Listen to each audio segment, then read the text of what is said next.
तो हम डिस्कस करते हैं, अपना सब्जेक्ट स्टार्ट करते हैं without any further ado. Let's start our subject that is steel structures. तो हम बात करेंगे कि हम स्टील पढ़ी क्यों रहे हैं, वाई वी स्टडिंग स्टील। तो अब तक हम पढ़ते हैं, हमने आरसीसी पढ़ा, आरसीसी के अंदर डिजाइनिंग देखी हमने, स्ट्रक्चर बने हमारे, ठीक है। उसके अंदर मोमेंट ऑफ रेजिस्टेंस हमें दे रखा, मतलब बाइंडिंग मोमेंट दे रखा है कितना है सेक्शन पे, ठीक है। क्रॉस सेक्शनल एरिया मतलब मुझे दे रखा है कि सेक्शन की डायमेंशन मुझे दे रखी है, सेक्शन डायमेंशन मुझे गिवन है, ठीक है।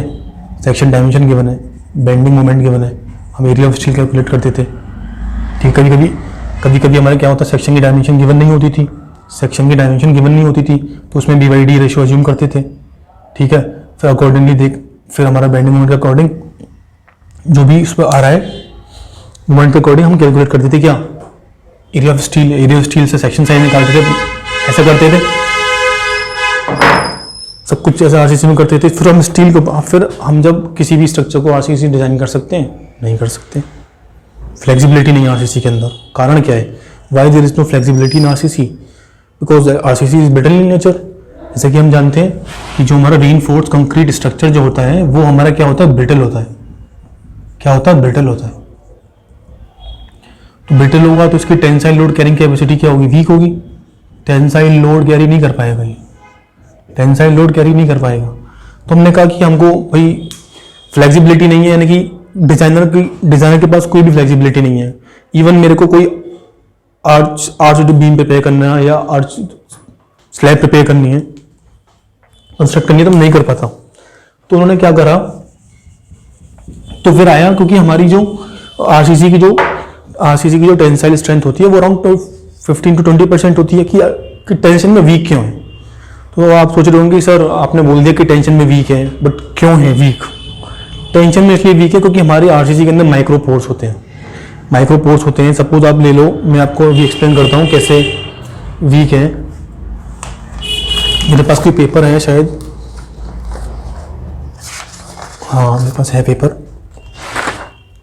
तो टेंशन में वीक है कैसे, क्योंकि मैंने कहा कि जो हमारा आरसीसी होता है उसके अंदर माइक्रोपोर्स होते हैं, यानी कि स्ट्रेस कॉन्सेंट्रेशन होगी। कैसे होगी, ठीक है। अपने हाथ में एक पेपर को होल्ड करो, कोई भी एक पेपर लो, उसको होल्ड करो, ठीक है। इस पेपर को आप ऐसे पकड़ के खींचो, इसके अंदर टेंशन प्रोड्यूस करो इसके अंदर, ठीक है। तो जब आप देखोगे, जब आपने इस पर टेंशन लगाई तो आप जब खींचोगे तो कितना, सपोज x न्यूटन फोर्स आया।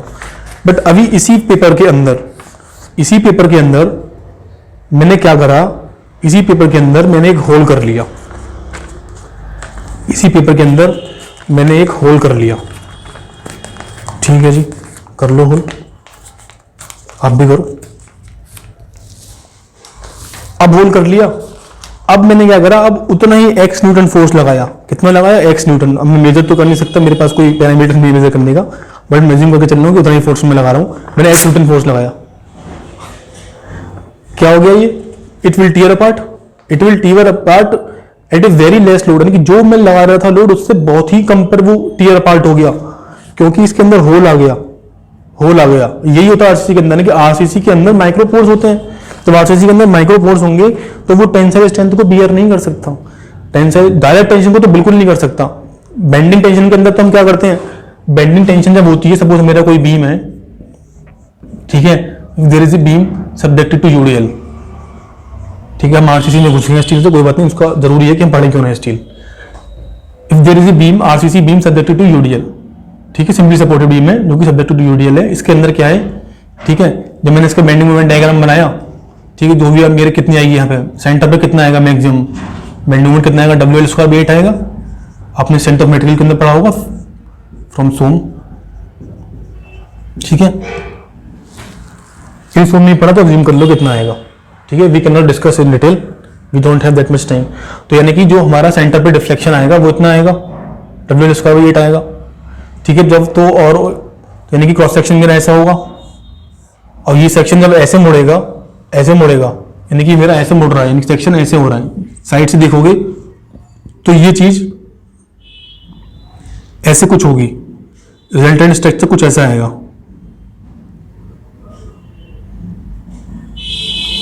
ठीक है, कुछ ऐसा दिखेगा। यहाँ इसको देखोगे इस तरफ से जब इसको देखोगे आप तो कुछ ऐसा दिखेगा स्ट्रक्चर। यानी कि क्या होगा, मेरी बॉटम में टेंशन आ जाएगी, बॉटम में टेंशन और ऊपर कंप्रेशन आ गई, बॉटम में टेंशन और ऊपर कंप्रेशन आ गई। तो जब ऐसा होगा तो नीचे नीचे हमारी टेंशन आ गई। सपोज मैं इसको भी मैं दिखाता हूं यहाँ पे, तो नीचे क्या हो गई, नीचे टेंसाइल फोर्स आ गई मेरी, नीचे क्या आ गई, इसको कंप्रेशन को मैंने सपोज दिखा दिया तो नीचे टेंशन आ गई। अब मेरा यदि प्लेन सीमेंट कंक्रीट के अंदर बना रखा है मैंने वो, तो वो टेंशन को बियर नहीं कर पाएगा, टूट जाएगा। तो इस चीज को, इस टेंशन को बियर करने के लिए हम क्या करते हैं, इसको रीइंफोर्स कर देते हैं। ठीक है, स्टील बार से रीइंफोर्स कर देते हैं। तभी तुम स्टील बार्स लगाते हैं। यहाँ पर आपने देखा होगा, यहाँ पर ऐसे कोई भी सेक्शन देखा होगा आपने, ठीक है, तो यहाँ पर हम स्टील बार्स लगा देते हैं ऐसा करके। वो क्यों लगाते हैं, वो यही कारण है, वो यही कारण है कि whenever there is a bending moment over there, so there will be bending compression, there will be bending tension, there will be bending compression and also bending tension. But यदि प्लेन सीमेंट कंक्रीट के अंदर बनाया हुआ है तो bending tension को bear ही नहीं कर सकता, क्योंकि it is not design to bear bending tension. यदि मेरी रीइंफोर्समेंट नहीं है तो इसीलिए हम क्या करते हैं, उसको रीइंफोर्स करते हैं। ठीक है, टेंशन के लिए उसको रीइंफोर्स करते हैं। और इसके नीचे वाला जो स्ट्रक्चर होता है, ये जो हमारा कंक्रीट है, ये वर्थलेस है, इसका कोई वैल्यू नहीं है, कोई काम नहीं है इसका। तो अब ये बात आ गई, सपोज हमने बेंडिंग कंप्रेशन बियर कर लिया। अब सपोज हमें कोई मेंबर डिजाइन करना है कि वो टेंसाइल लोड ही झेल सके, सिर्फ टेंसाइल लोड ही झेल सके, तो मैं डायरेक्ट टेंशन तो इस पर लगा ही नहीं सकता, इसके अंदर डायरेक्ट टेंशन तो लगा ही नहीं सकता। यदि परमिशन वैल्यू की बात करूं तो अभी नहीं बात करते परमिशन वैल्यू की। तो क्या, इसीलिए हमारा स्टील का जन्म हुआ, क्योंकि स्टील जो हम यूज करते हैं, माइल्ड स्टील यूज करते हैं, उसको देखेंगे अभी, क्योंकि वो फ्लेक्सिबिलिटी है। और दूसरी बात, मैं कोई भी कंक्रीट स्ट्रक्चर के अंदर फ्लेक्सिबिलिटी नहीं है, यानी कि जो हमारा आर्किटेक्ट का विजन है, आर्किटेक्ट का विजन है, मैं उसको जमीन पर नहीं उतार सकता। किसमें, आरसीसी में बहुत सारे चैलेंजेस आएंगे, बहुत ही ज्यादा design challenge, the design will be very complex. तो आरसीसी के अंदर जो भी आर्किटेक्ट का विजन, सपोज मैं आर्किटेक्ट हूं, मैंने कुछ सोचा कि भाई मैं यहाँ पे ऐसे आर्च बीम बनाऊंगा, मैं ऐसे करूंगा, इसको यहाँ मोड़ दूंगा, इसको ऐसे कर दूंगा, तो मैं आरसीसी के अंदर ऐसा नहीं कर सकता। There will be design challenges in RCC, but in steel we have that flexibility, so that's why. तो पहला पॉइंट जो हमारा स्टील है, जो हमने स्टील का जो इंपॉर्टेंस वो किस लिए, क्योंकि वो फ्लेक्सिबल है, डिजाइन फ्लेक्सिबिलिटी कह सकते हैं उसको, हम कह सकते हैं डिजाइन फ्लेक्सिबिलिटी। तो आप समझे हम आरसीसी स्टील पे कैसे आ गए। पहला पॉइंट मेरा क्या है, डिजाइन फ्लेक्सिबिलिटी, DESIGN। भाई स्पेलिंग गलत हो सकती है, अंग्रेजी कमजोर है मेरी, कॉन्सेप्ट गलत नहीं होगा, ठीक है। डिजाइन फ्लेक्सिबिलिटी, डिजाइन फ्लेक्सिबिलिटी, ठीक है, सही होगी, देख लो भाई, डिजाइन फ्लेक्सिबिलिटी होगी। डिजाइन फ्लेक्सिबिलिटी का मतलब क्या है, यहां पर डिजाइन फ्लेक्सिबिलिटी का मतलब है, कह सकते हैं कि architect vision, architects vision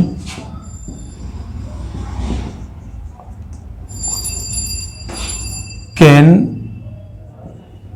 bring to reality.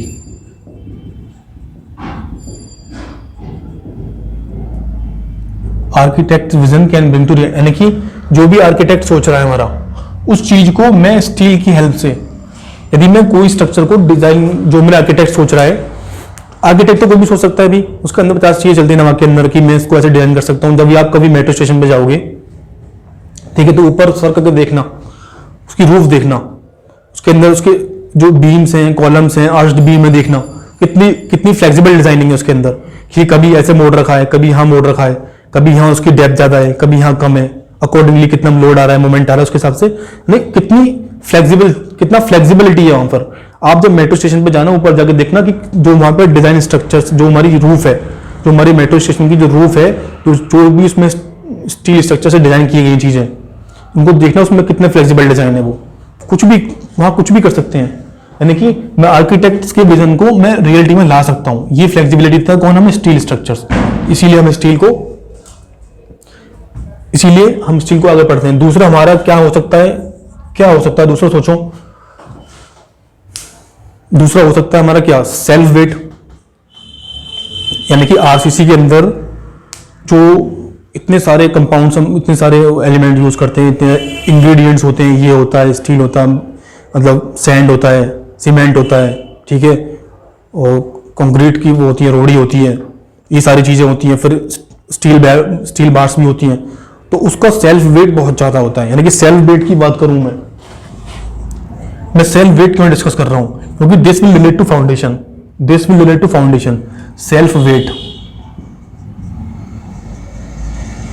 Self weight की बात करें तो स्टील का सेल्फ वेट, स्टील का जो होगा अराउंड 60% लेस होगा, 60% लेस देन आरसीसी, यानी कि लगभग 60% कम होता है।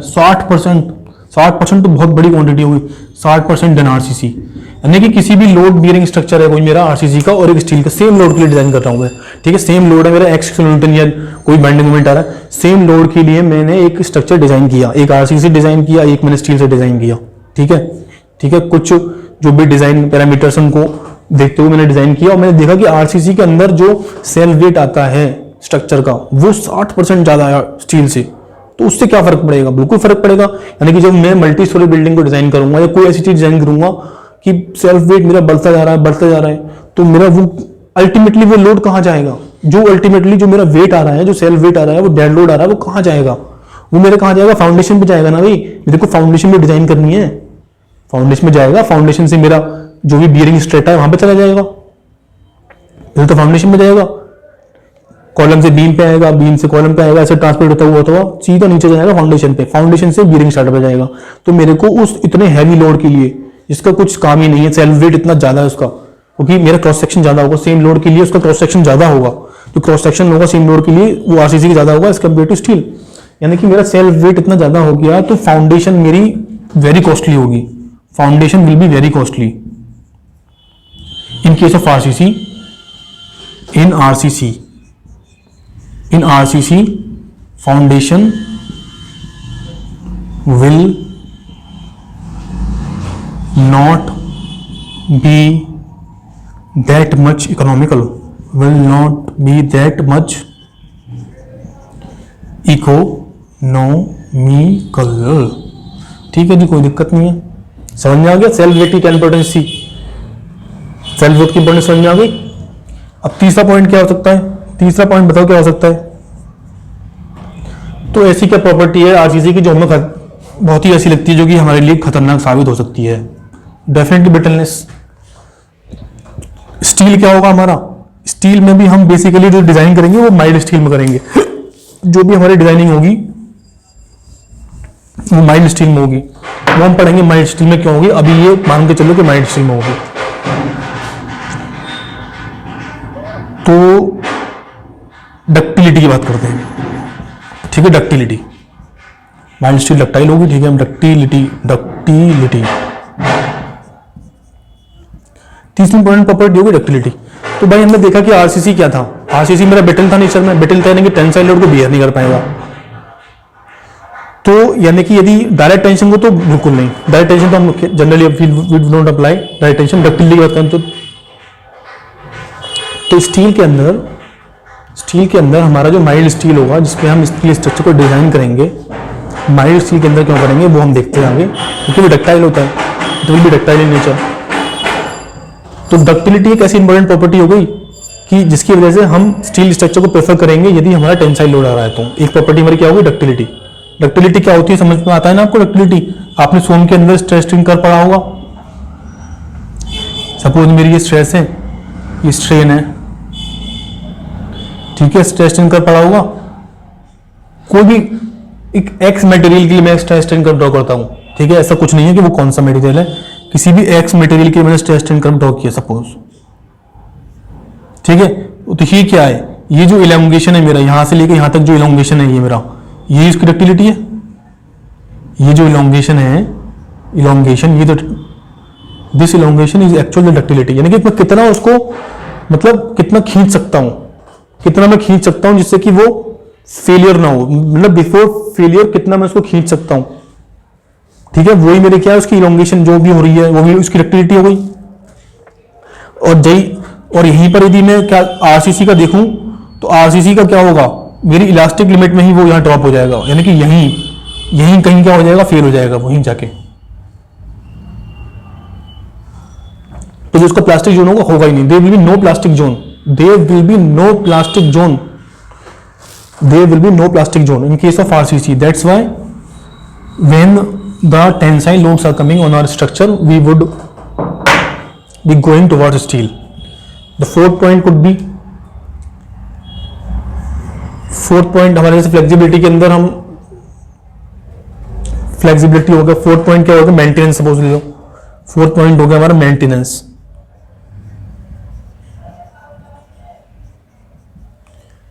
ठीक है, तो मेंटेनेंस क्या होगा, हमारा स्टील स्ट्रक्चर का मेंटेनेंस कम होगा। डेफिनेटली स्टील की कॉस्ट ज्यादा होगी, हम स्टील स्ट्रक्चर को बनाएंगे तो इट विल बी कॉस्टली, तो कॉस्ट इफेक्टिव नहीं होगा, but maintenance will be less, maintenance will be less. Similarly जैसे हाईवे के अंदर हम देखते हैं, हाईवे के अंदर, हाईवे में हमारी दो पेमेंट होती है, एक रिजिड पेमेंट होती है, एक हमारी फ्लेक्सिबल पेमेंट होती है। तो फ्लेक्सिबल पेमेंट जनरली हमारी मतलब जो क्या होता है जिसमें बिटुमन कोल तार से जो बनती है, ठीक है, और ये क्या होती है, सीमेंट कंक्रीट पेमेंट होती है, सीमेंट कंक्रीट पेमेंट होती है। जो हम जो कोल तार से बनाते हैं, देखा हो सड़क पर कोल तार से जो रोड बनती है उसी को फ्लेक्सिबल पेमेंट बोलते हैं। ठीक है, जो कोल तार से हमारी रोड बन रही है वो फ्लेक्सिबल पेमेंट हो गई। ठीक है, डिटेल में नहीं जाते हैं। और जो हमारी सीमेंट कंक्रीट देखी होगी आपने, जो आपने आपकी स्ट्रीट रोड में देखा होगा कि जो सीमेंट कंक्रीट से बनाते हैं, हमारी क्या स्लैब बनाते हैं, स्लैब डालते हैं रोड पर, स्लैब डालते हैं। जो आजकल नेशनल हाईवे बन रहे हैं वो भी आजकल किस में बन रहा है, सीमेंट कंक्रीट के अंदर बन रहा है। कारण क्या है इसका, even though it is costly, nowadays the national highway are constructed in rigid pavement. Rigid pavement के अंदर हम नेशनल हाईवे को कंस्ट्रक्ट कर रहे हैं और ये कॉस्टली है। कारण क्या है, मेंटेनेंस। सो हमारा फोकस सिर्फ ये नहीं होता कि हमने कोई चीज बना दी, हमारा फोकस ये भी होता है कि बनाने के बाद, मतलब वो कहते हैं ना, हाथी खरीदना आसान है, हाथी को पालना मुश्किल है।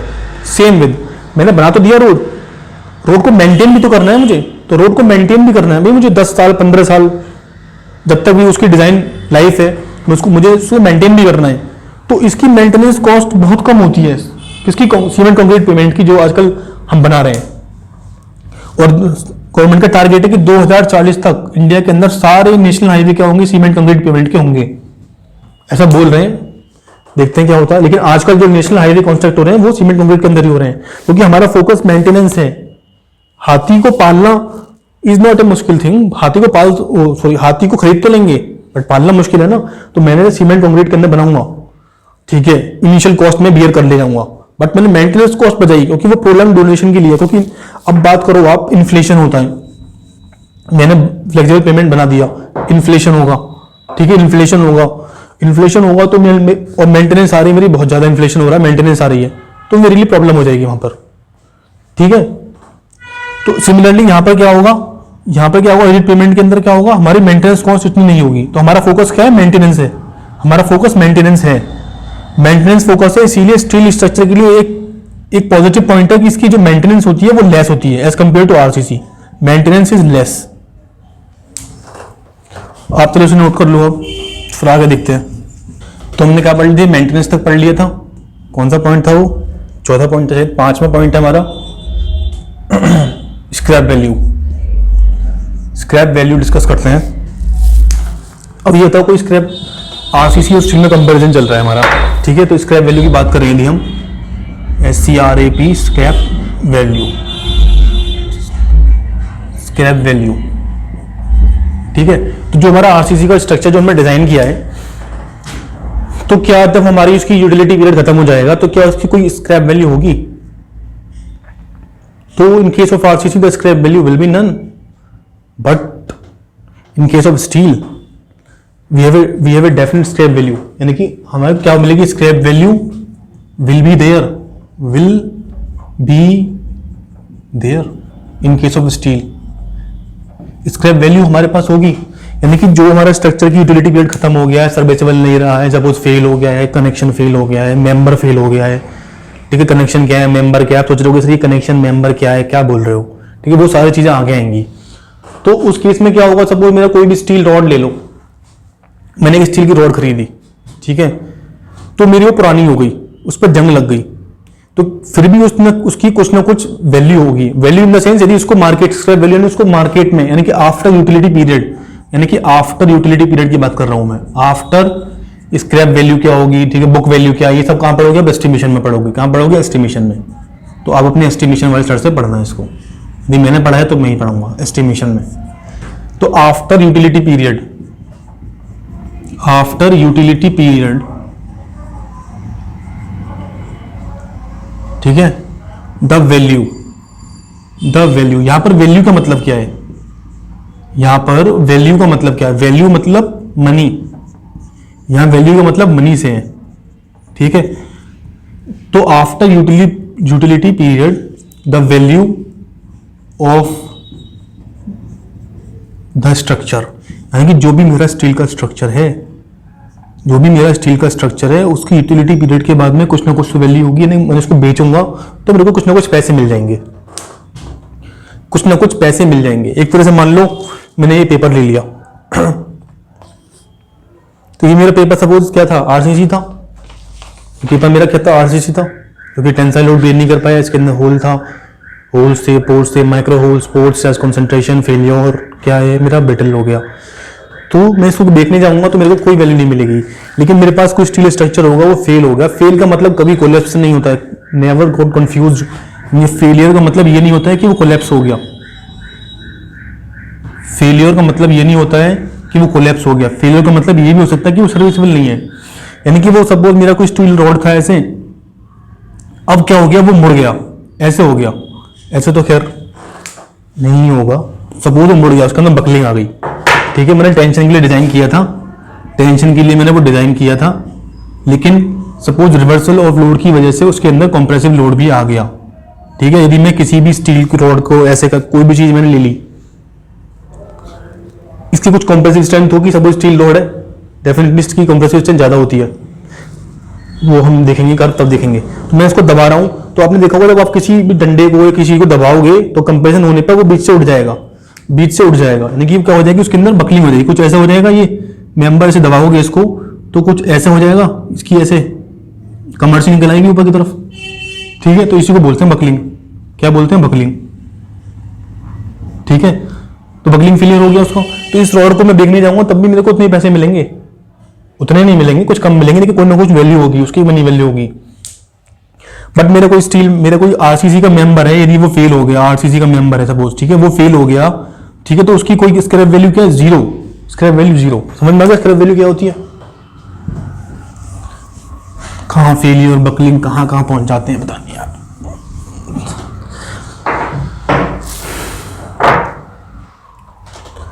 तो यही है after utility period the value of the structure, वही क्या होगी? मेरी स्क्रैप वैल्यू होगी। तो आखिरी पॉइंट मेरे क्या हो सकता है? यदि मैं ड्यूरेबिलिटी क्या बात करूं, यदि मैं बात करता हूं ड्यूरेबिलिटी की, ड्यूरेबिलिटी, यदि मैं ड्यूरेबिलिटी की बात करता हूं तो definitely it will be less durable, it will be less durable than RCC. Why? Because it is prone to rust, it is prone to rust. Although we can have some precautions, we can change some properties by introducing some elements in the steel, for example chromium को add करके मैं corrosion को रोक सकता हूँ, rusting को रोक सकता हूँ, बट कुछ हद तक रोक सकता हूँ, ठीक है। यदि कुछ ऐसे मतलब कुछ जो हमारी बाउंड्री कंडीशंस होंगी, जो एटमॉस्फेरिक कंडीशन होंगी, या जो वेदर होगा मेरा, जो वेदर एटमॉस्फेरिक वेदर होगा, वो हो सकता है कि वो इतना ज़्यादा एडवर्स हो जाए कि वो चीज़ों को मैनेज ना कर पाए। तो उस केस में मेरे क्या हो सकता है? रस्टिंग हो सकती है। बट रस्टिंग वहां नहीं होगी। किसके केस में? आरसीसी केस में रस्टिंग नहीं होती, क्योंकि हम क्या करते हैं, आप कहोगे सर रस्टिंग क्यों नहीं होती है? हमने देखा है कि कहीं कहीं बीम क्या हो जाता है, टूट जाता है यहाँ से, और जो सरिया होती है, यहाँ पर सरिया कह रहा हूँ, जो स्टील बार होती है, जो मेरी स्टील बार होती है उसमें रस्टिंग हो जाती है, स्टील बार में रस्टिंग हो जाती है ना, क्योंकि ये टूट जाता है, ठीक है। तो ये सर्विसेबल नहीं रहता, उस केस में रस्टिंग हो जाएगी तो क्रैक पड़नी शुरू हो जाती है आरसीसी स्ट्रक्चर के अंदर। जैसे रस्टिंग होती है तो वॉल्यूम बढ़ने लगता है स्टील बार का, तो बताऊंगा क्यों बढ़ता है वॉल्यूम। तो रस्टिंग होगी तो स्टील बार का वॉल्यूम बढ़ने लगेगा, वॉल्यूम बढ़ने लगेगा तो उसको, तो वॉल्यूम बढ़ने लगेगा तो स्ट्रक्चर सपोज यहाँ से क्रैक हो गया, यहाँ से क्रैक पड़ने स्टार्ट हो गई मेरे, यहाँ से क्रैक पड़ने स्टार्ट हो गई, यहाँ से बेस से। तो जब क्रैक पड़ने स्टार्ट हो गई तो इफेक्टिव क्रॉस सेक्शन मेरा डिक्रीज हो जाएगा, इफेक्टिव क्रॉस सेक्शन जो कि उस लोड को बियर कर रहा था वो डिक्रीज हो जाएगा, ठीक है। और कोई भी डिजाइन जो मेरा डिजाइन एक्शन होगा वो हमेशा डिजाइन स्ट्रेंथ से कम होना चाहिए, यानी कि जो भी लोड आ रहा है वो उसकी स्ट्रेंथ से कम या बराबर होना चाहिए, नहीं होना चाहिए, तभी तो स्टेबल रहेगा। और यदि इसकी स्ट्रेंथ कम हो गई, जो उसकी झेलने की क्षमता थी वो कम हो गई, क्योंकि इसका एरिया कम हो गया, जो इफेक्टिव क्रॉस सेक्शनल एरिया जो उस लोड को बियर कर रहा था वो अब कम हो गया, क्योंकि इसके अंदर क्रैक्स डेवलप होने लगी।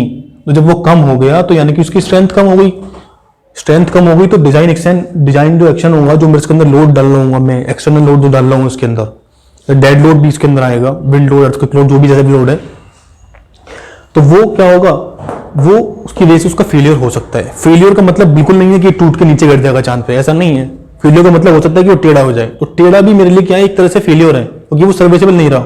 ऐसे थोड़ी ना कि सपोज कोई स्लैब है, ठीक है, मैंने कहा कि ये स्लैब कभी फेल नहीं होगी भाई, कभी फेल कोलैप्स नहीं होगी कभी भी, बट क्या हो गया, स्लैब कोलैप्स तो नहीं हुई, बट मैं चेयर पे बैठा हूं तो मेरे सिर में आके लड़ रही है, सिर में आके अड़ रही है, वो मैं उठा लग रही है, तो क्या मैं ऐसा स्ट्रक्चर चाहूंगा? नहीं चाहूंगा ना, तो मेरे लिए वो भी फेल हो रही है, यानी कि वो सर्विसेबल नहीं रहा, तो वो मेरे लिए फेल हो चुका है। It has to be serviceable and it should not fail, it should not collapse, तभी वो मेरे लिए एक अच्छा स्ट्रक्चर माना जाएगा। ऐसा नहीं कि मैं उठ रहा हूं तो मेरे लिए कहीं टेढ़ा है, कहीं मेढ़ा है, मतलब टूटा नहीं है भाई। मैं कहता हूं, किसी डिजाइनर बोलता है कि भाई मैं ऐसा स्ट्रक्चर बनाऊंगा तो टूटेगा नहीं, तो टूटेगा नहीं, तो भाई इसका मतलब ये थोड़ी ना कि तुम कुछ भी बना दोगे कि स्लैब में उठ रहा हूं तो चांद में लग रही है, ऐसा थोड़ी ना होता है। तो it has to be serviceable, it should not collapse also, both condition has to satisfy together, दोनों कंडीशन सेटिस्फाई होंगी तभी मैं आगे बढ़ूंगा। तो यानी कि ये समझ गए, यानी कि ड्यूरेबिलिटी समझ गए, आप रस्टिंग समझ गए, यानी कि ड्यूरेबिलिटी कम क्यों होगी स्टील की, ड्यूरेबिलिटी कम क्यों होगी, because it will be less durable, it will be less durable, it will be less durable. Why? Because it is prone to rust, because it is prone to rust, it is prone to rust, prone to rust मतलब उसके अंदर जंग लगने के chances ज्यादा है, जंग लग सकती है। हो सकता है कि मैंने अपने प्रिकॉशंस लिए हो, मैंने पेंट कर दिया या कुछ कर दिया, बट एडवर्स वेदर कंडीशन में वो पेंट खराब हो सकता है। पेंट की भी तो अपनी एक ससेप्टिबिलिटी होती है, एक टेम्परेचर ससेप्टिबिलिटी होती है, बारिश आ रही है, कुछ भी हो रहा है, सपोज वो पेंट छूट गया, सपोज यानी एक साइड भी मिल गई, यानी कि मेरे को एक साइड भी मिल गई, यानी कि सपोज कोई मेरा ये आयरन का मेंबर है और इसके अंदर मुझे कहीं एक साइड मिल गई ऐसी जहां में वाटर रिटेन हो सकता है, यानी कि ऑक्सीजन मिल गई, ठीक है। If it is prone to rust, if it is prone to rust, prone to rust का मतलब क्या मतलब है कि Fe2, सपोज Fe2+ है, ठीक है, Fe2+ होता है प्रोन टू रस्ट, आयरन के अंदर Fe2+ साइन होता है, प्रोन टू रस्ट होता है। क्यों? क्योंकि Fe2+ जैसे ही मेरा रिएक्ट करता है किससे, वाटर से रिएक्ट करता है in the presence of oxygen, ये तुरंत Fe3+ में कन्वर्ट हो जाता है, Fe3+ में कन्वर्ट हो जाता है। क्यों? क्योंकि उसकी पोटेंशियल एनर्जी मिनिमम होती है। आप केमिस्ट्री में पहुंच जाओगे, अब हम केमिस्ट्री में पहुंचने वाले हैं, ठीक है, ठीक है, केमिस्ट्री में पहुंचते हैं, या तुमने एफएम के अंदर पहुंचते हैं। चलो, तुमने क्या पढ़ा होगा, ना इक्विलिब्रियम में पढ़ा होगा कि ऐसे ही बॉल जा रही है, ठीक है, या फिर ऐसे बॉल जा रही है, या ऐसे बॉल जा रही है, इन तीनों में से कौन सा स्टेबल होता है? इसकी पोटेंशियल एनर्जी मिनिमम होगी, यानी कि ऐसे घूम घाम के यहाँ आ जाएगी तो आगे निकल जाएगा, ये चलता रहेगा, ठीक है। तो ये मेरा स्ट्रक्चर क्या होगा, इसकी मिनिमम पोटेंशियल एनर्जी होगी, वही हमारा सोम के अंदर भी एक मिनिमम पोटेंशियल एनर्जी से हम निकालते हैं, मैक्सवेल थ्योरम में यूज करते हैं। ऐसी एफएम के अंदर मिनिमम पोटेंशियल एनर्जी, ऐसी हमारे क्या होता है केमिस्ट्री के अंदर, यानी कि हम हमेशा स्टेबिलिटी की तरफ मूव करते हैं। स्टेबिलिटी कब होगी? जब मिनिमम पोटेंशियल एनर्जी होगी। मतलब मेरे पास बहुत पैसा आ जाए, सपोज करो मेरे पास बहुत पैसा आ जाए तो मैं अनस्टेबल हो जाऊंगा। सपोज मेरे पास बहुत पैसे आ गए तो मैं अनस्टेबल, मेरे पास 5 करोड़ रुपए आ गया अचानक से, जब अचानक से 5 करोड़ रुपए आ गए तो मेरा दिमाग खराब हो जाएगा, मेरा दिमाग खराब हो जाएगा, मैं क्या करूँ 5 करोड़ का, ये करूँ, मैं वो करूँ, मैं फलाना करूँ, मैं ठिकाना करूँ, तो मैं अनस्टेबल हो जाऊंगा। बट तो यानी कि मेरी पोटेंशियल एनर्जी अब मैक्सिमम हो चुकी है, मिनिमम नहीं है। तो हर चीज जो है एक मिनिमम एनर्जी की तरफ मूव करना चाहती है, यानी कि स्टेबिलिटी की तरफ मूव करना चाहती है। तो वही कारण होता है Fe2+ का, यानी कि जो हमारा आयरन ससेप्टेबल टू रस्ट होता है, ऊपर वाला पॉइंट हटा रहा है, ऊपर वाला पॉइंट,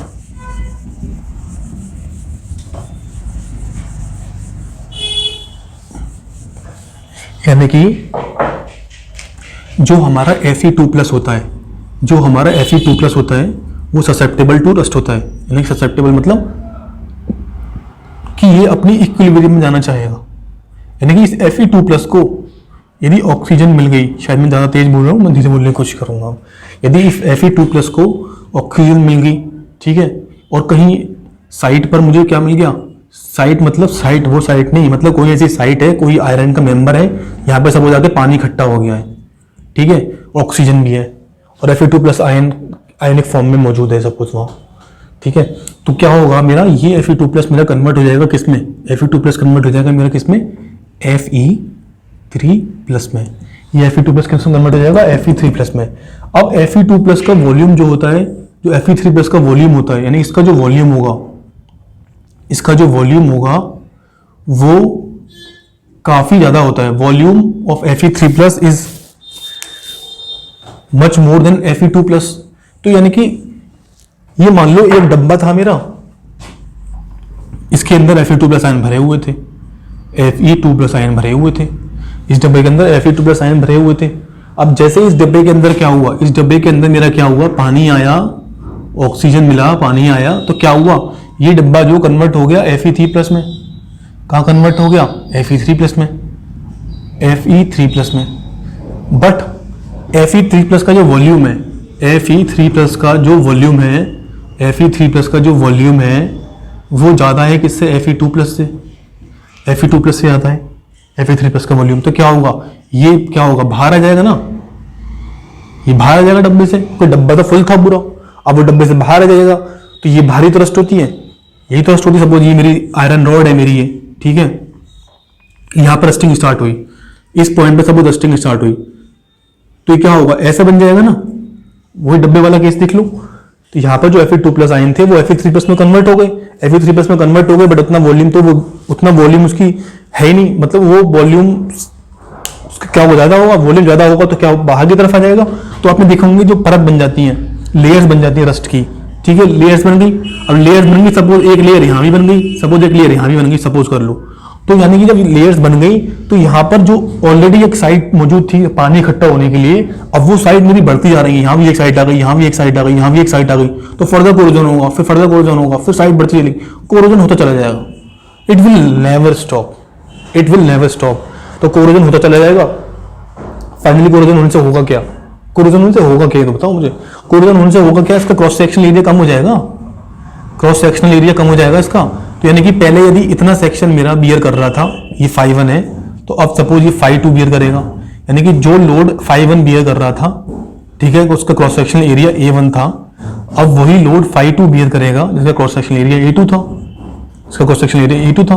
यानी कि जो मेरा इफेक्टिव क्रॉस सेक्शन था लोड को बियर करने के लिए वो घट गया, तो यानी कि उसके फेल होने के चांसेस बढ़ जाएंगे, बढ़ के जाएंगे, वो फेल होगा अल्टीमेटली जाके। तो यही होता है। अब हम इस कोरोजन को रोकते कैसे हैं, तो इस कोरोजन को रोकने के लिए हम क्या करते हैं, क्रोमियम डाल देते हैं। क्या डाल देते हैं, क्रोमियम, Cr2 प्लस।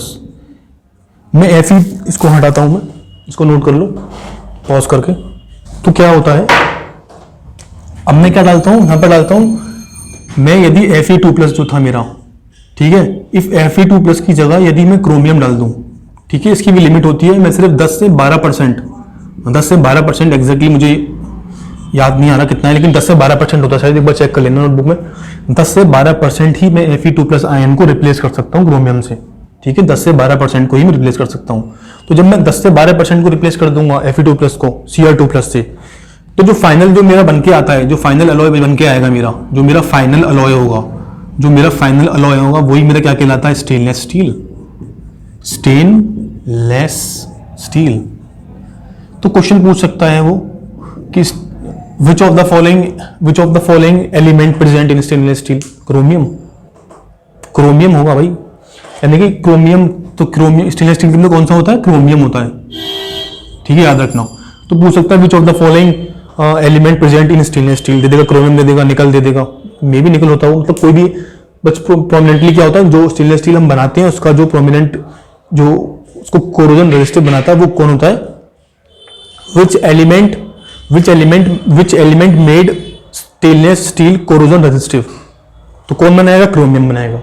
अभी हमने पढ़ा था ये क्रोमियम का, जब क्रोमियम का 2 प्लस आयन, यानी कि जब Cr2 प्लस आयन कन्वर्ट होता है Cr3 प्लस आयन में, then there will be a negligible change in volume, negligible मतलब होता ही नहीं है।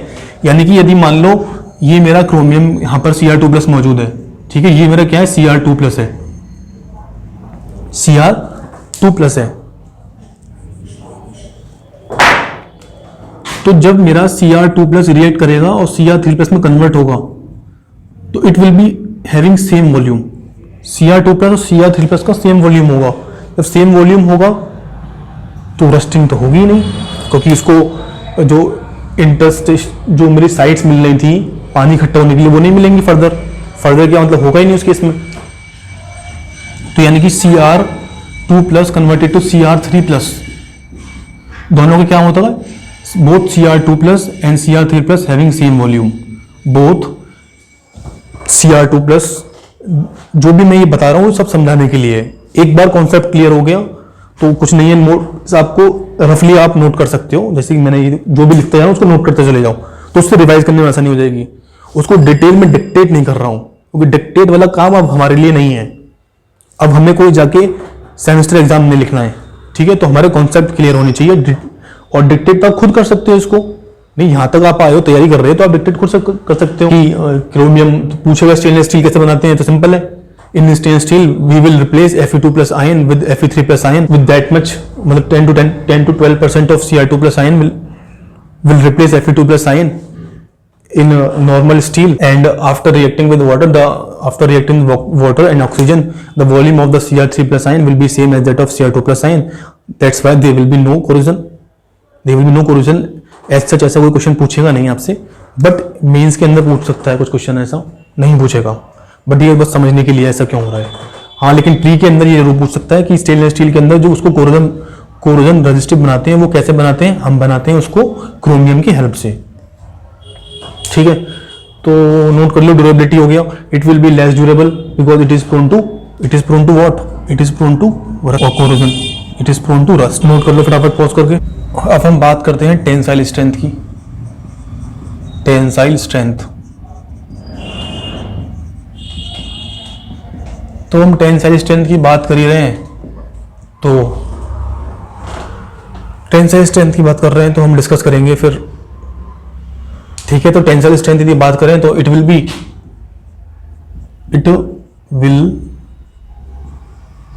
Be much more than,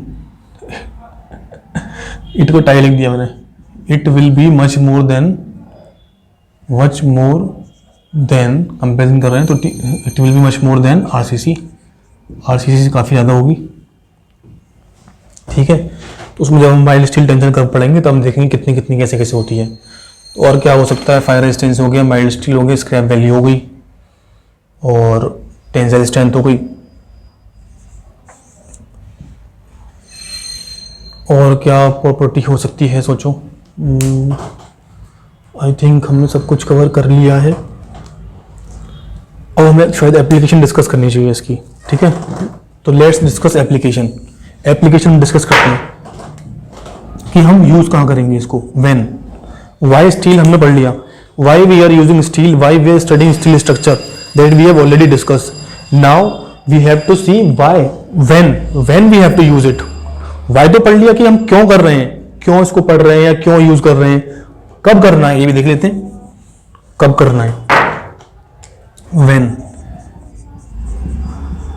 when steel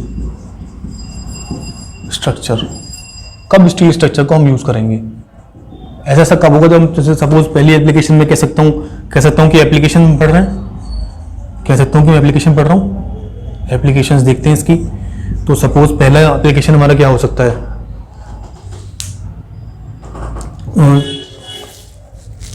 आप एयरपोर्ट गए हो, एयरपोर्ट नहीं गए होगे, देखा होगा, तो आपने देखा होगा जब एयरपोर्ट में जहां पर एयरप्लेन खड़ा होता है, जो हैंगर होता है हमारा, ठीक है, तो कितना उसका क्या होती है, जो उसकी विंग्स होती हैं कितनी बड़ी होती हैं, विंग्स कितनी बड़ी होती है, हमारा वो सिलेबस में नहीं है एयरपोर्ट। आप एयरपोर्ट यदि आईएएस की तैयारी कर रहे हो तो आपने एयरपोर्ट पढ़ा होगा, उसमें एयरपोर्ट भी है, एयरपोर्ट से रिलेटेड कुछ है उसमें आपको पढ़ना है वो, ठीक है। तो विंग्स इतनी बड़ी होती हैं, तो उस केस में क्या होगा, तो यानी कि जब मेरा एयरप्लेन जो होगा हैंगर में घुसेगा या बाहर निकलेगा या खड़ा होगा, बहुत सारे एयरप्लेन खड़े होंगे हैंगर के अंदर, तो डेफिनेटली मेरे को जो वर्किंग स्पेस चाहिए होगा, जो मूवमेंट के लिए मेरे को जगह चाहिए होगी, मूवमेंट के लिए जगह चाहिए होगी, बिल्कुल चाहिए होगा। यानी कि मेरे की जो जो कॉलम की स्पेसिंग है वो काफी ज्यादा होनी चाहिए, यानी कि जो ग्रिड स्पेसिंग है कॉलम की वो काफी ज्यादा होनी चाहिए।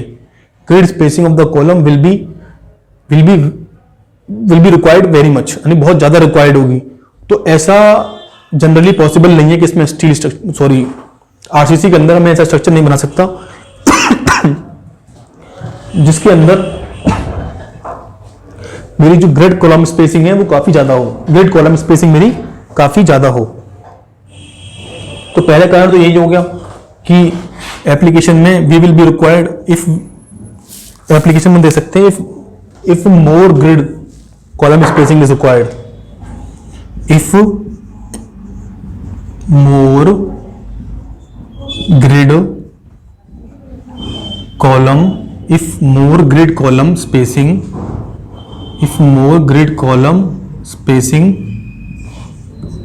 is required, यदि more grid column spacing is required, for example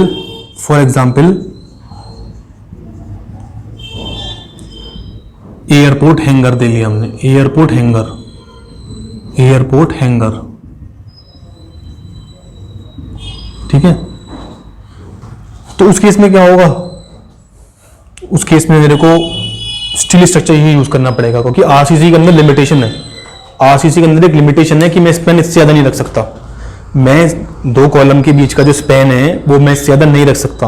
आपने एक टेबल पढ़ी होगी आरसीसी के अंदर ही, आपने आरसीसी पढ़ी है तो उसमें एल बाई डी इफेक्टिव के टेबल पढ़ते हैं इसमें, ठीक है। कंटिन्यूस के लिए, कैंटिलीवर के लिए 7, 20, 26 ये वैल्यूज आती हैं, ठीक है, टेबल की वैल्यूज आती है। फिर इसको मॉडिफाई करते हैं K1, K2, K3 से अकॉर्डिंगली। तो इस टेबल के अकॉर्डिंग मेरा जो स्पैन है, ये स्पैन क्या है, लिमिटेड है, यानी कि एक लिमिट तक ही मैं दो कॉलम के बीच में स्पैनिंग रख सकता हूं। और उस केस में वो स्पैन इतना सफिशिएंट नहीं होगा मेरा कि मैं काफी वर्किंग स्पेस क्रिएट कर सकूं, यानी कि सफिशिएंट ग्रिड स्पेसिंग क्रिएट कर सकूं किसके कॉलम के बीच की। इसीलिए यही कारण है कि हम वहां पर क्या यूज करते हैं, स्टील स्ट्रक्चर का यूज करते हैं। एयरपोर्ट हैंगर हमारे किस में बने होते हैं, स्टील स्ट्रक्चर का बना होता है, ठीक है। दूसरा एग्जांपल हम ले सकते हैं, सपोज जगह कहाँ चाहिए होगी हमें, सपोज कोई चीज कार मैन्युफैक्चरिंग ले सकते हैं। हाँ, सपोज हम कार मैन्युफैक्चर कर रहे हैं, ठीक है, कार मैन्युफैक्चरिंग यूनिट ले ली हमने, कार मैन्युफैक्चरिंग यूनिट ले ली, ठीक है, कार मैन्युफैक्चरिंग यूनिट ले ली। तो कार मैन्युफैक्चरिंग यूनिट जो होगी, जहां पर हम कार मैन्युफैक्चर कर रहे होंगे, वहां पर क्रेन का मूवमेंट होगा। ऊपर आपने देखा होगा क्रेन चलती है ऐसे ऐसे करके, ठीक है। गर्डर पे क्रेन, गर्डर क्या है वो बाद में से पढ़ना, गर्डर पे क्रेन चल रही है, गर्डर, ठीक है, क्रेन चल रही है मेरी। तो उसके लिए काफी मूवमेंट चाहिए होगा, एक यूनिट को उठाकर दूसरी जगह ले आना है, ये कुछ चीजें असेंबल हो रही है कार की, यहाँ पर कुछ चीजें असेंबल हो रही है और कहीं, तो मेरी जो क्रेन होगी उसको उठाएगी, वहां से दूसरी जगह ले जाएगी, फिर वो चीज वहां पर असेंबल होगी। तो मेरे को काफी वर्किंग स्पेस चाहिए होगा वहां पर। तो उस केस में मैं कैसे कर सकता हूं, तो उस केस में जो इंडस्ट्रियल रूफ डिजाइन करूंगा मैं, इंडस्ट्रियल रूफ डिजाइन करूंगा, तो यहाँ पे क्या होगा, जो इंडस्ट्रियल रूफ की डिजाइनिंग होगी वो भी स्टील में होती है।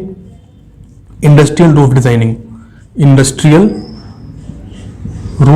रूफ के कुछ एलिमेंट जो हमारे सिलेबस में इतना कुछ है नहीं इंडस्ट्रियल रूफ का, बट कौन कौन से एलिमेंट, परलिन्स वगैरह हम पढ़ेंगे आगे चल के, सैग रॉड, परलिन्स, बेसिंग्स वगैरह ये सारी चीज दिखेंगी। अभी सिर्फ आप याद रख लो कि जो इंडस्ट्रियल रूफ होती है, कभी आप किसी इंडस्ट्री में जाओ या सर्च करके देखना, इंडस्ट्रियल रूफ जो होती है वो स्टील स्ट्रक्चर की ही होती है बनी हुई, इंडस्ट्रियल रूफ, क्योंकि उसके अंदर स्पैनिंग चाहिए होती है हमें। अब स्पैनिंग की बात ही आ रही थी, एक बात और डिस्कस कर ले रहे हैं कि 10 से 15 मीटर की स्पैनिंग के लिए, ठीक है। चलो अभी नहीं। तीसरी हम और एप्लीकेशन देख सकते हैं, कहाँ, वहां देख सकता हूं जहां पर मेरा रिवर्सिबल स्ट्रेस आए, और मैं कह सकता हूं जहां पे मेरा टेंसाइल लोड आए, या कभी टेंशन आए, कभी कंप्रेशन आए, कभी टेंशन आए, कभी कंप्रेशन आए, तो वहां पे तो आरसीसी काम नहीं आएगा मेरा। तो मैं क्या करूंगा, सब उन्होंने कह सकते हैं कि डायनेमिक लोडिंग, प्रॉपर जो वर्ड होगा उसके लिए क्या होगा, डायनेमिक लोडिंग होगा। यदि मेरी लोडिंग डायनेमिक है, कैसी लोडिंग है, डायनेमिक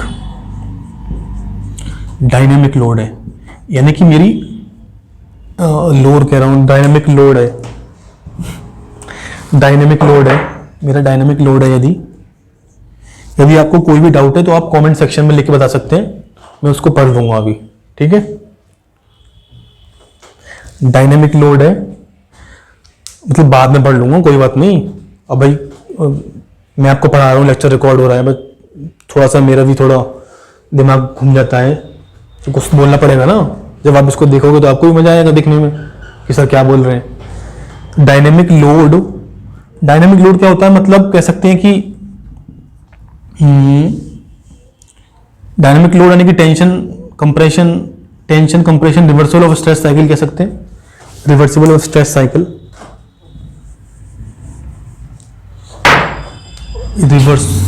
रिवर्सल स्ट्रेस साइकिल ऐसा कब हो सकता है,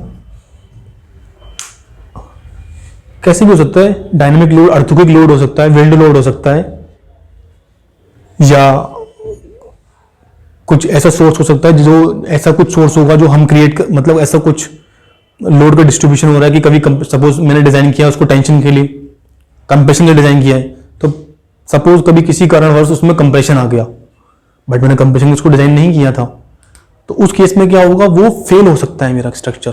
कौन सा स्ट्रक्चर, ब्रिटल स्ट्रक्चर तो फेल हो जाएगा और वार्निंग भी नहीं मिलेगी। हो सकता है कि मैं किसी डक्टाइल स्ट्रक्चर को, जैसे मेरा माइल्ड स्टील है, मैंने टेंशन के लिए उसको डिजाइन कर दिया, ठीक है, और कंप्रेशन आ गया तो उसके अंदर बकलिंग हो सकती है, स्ट्रक्चर फेल हो सकता है, बट मुझे एक डेफिनेट वार्निंग मिलेगी, मुझे एक डेफिनेट वार्निंग मिलती है। जब हम माइल्ड स्टील टेंशन उसका जब कर्व पढ़ेंगे, माइल्ड स्टील का स्ट्रेस स्ट्रेन कर्व पढ़ेंगे, तब हमें पता लगेगा कि वार्निंग कब मिल रही है कब नहीं मिल रही है, ठीक है। तो यहां पे क्या होगा, डायनेमिक लोड में हमारा क्या होगा, यदि मेरा ब्रिटल मटेरियल कोई वार्निंग नहीं मिलेगी, अर्थक्वेक लोड, डायनेमिक लोड में जैसे मेरा अर्थक्वेक लोड हो गया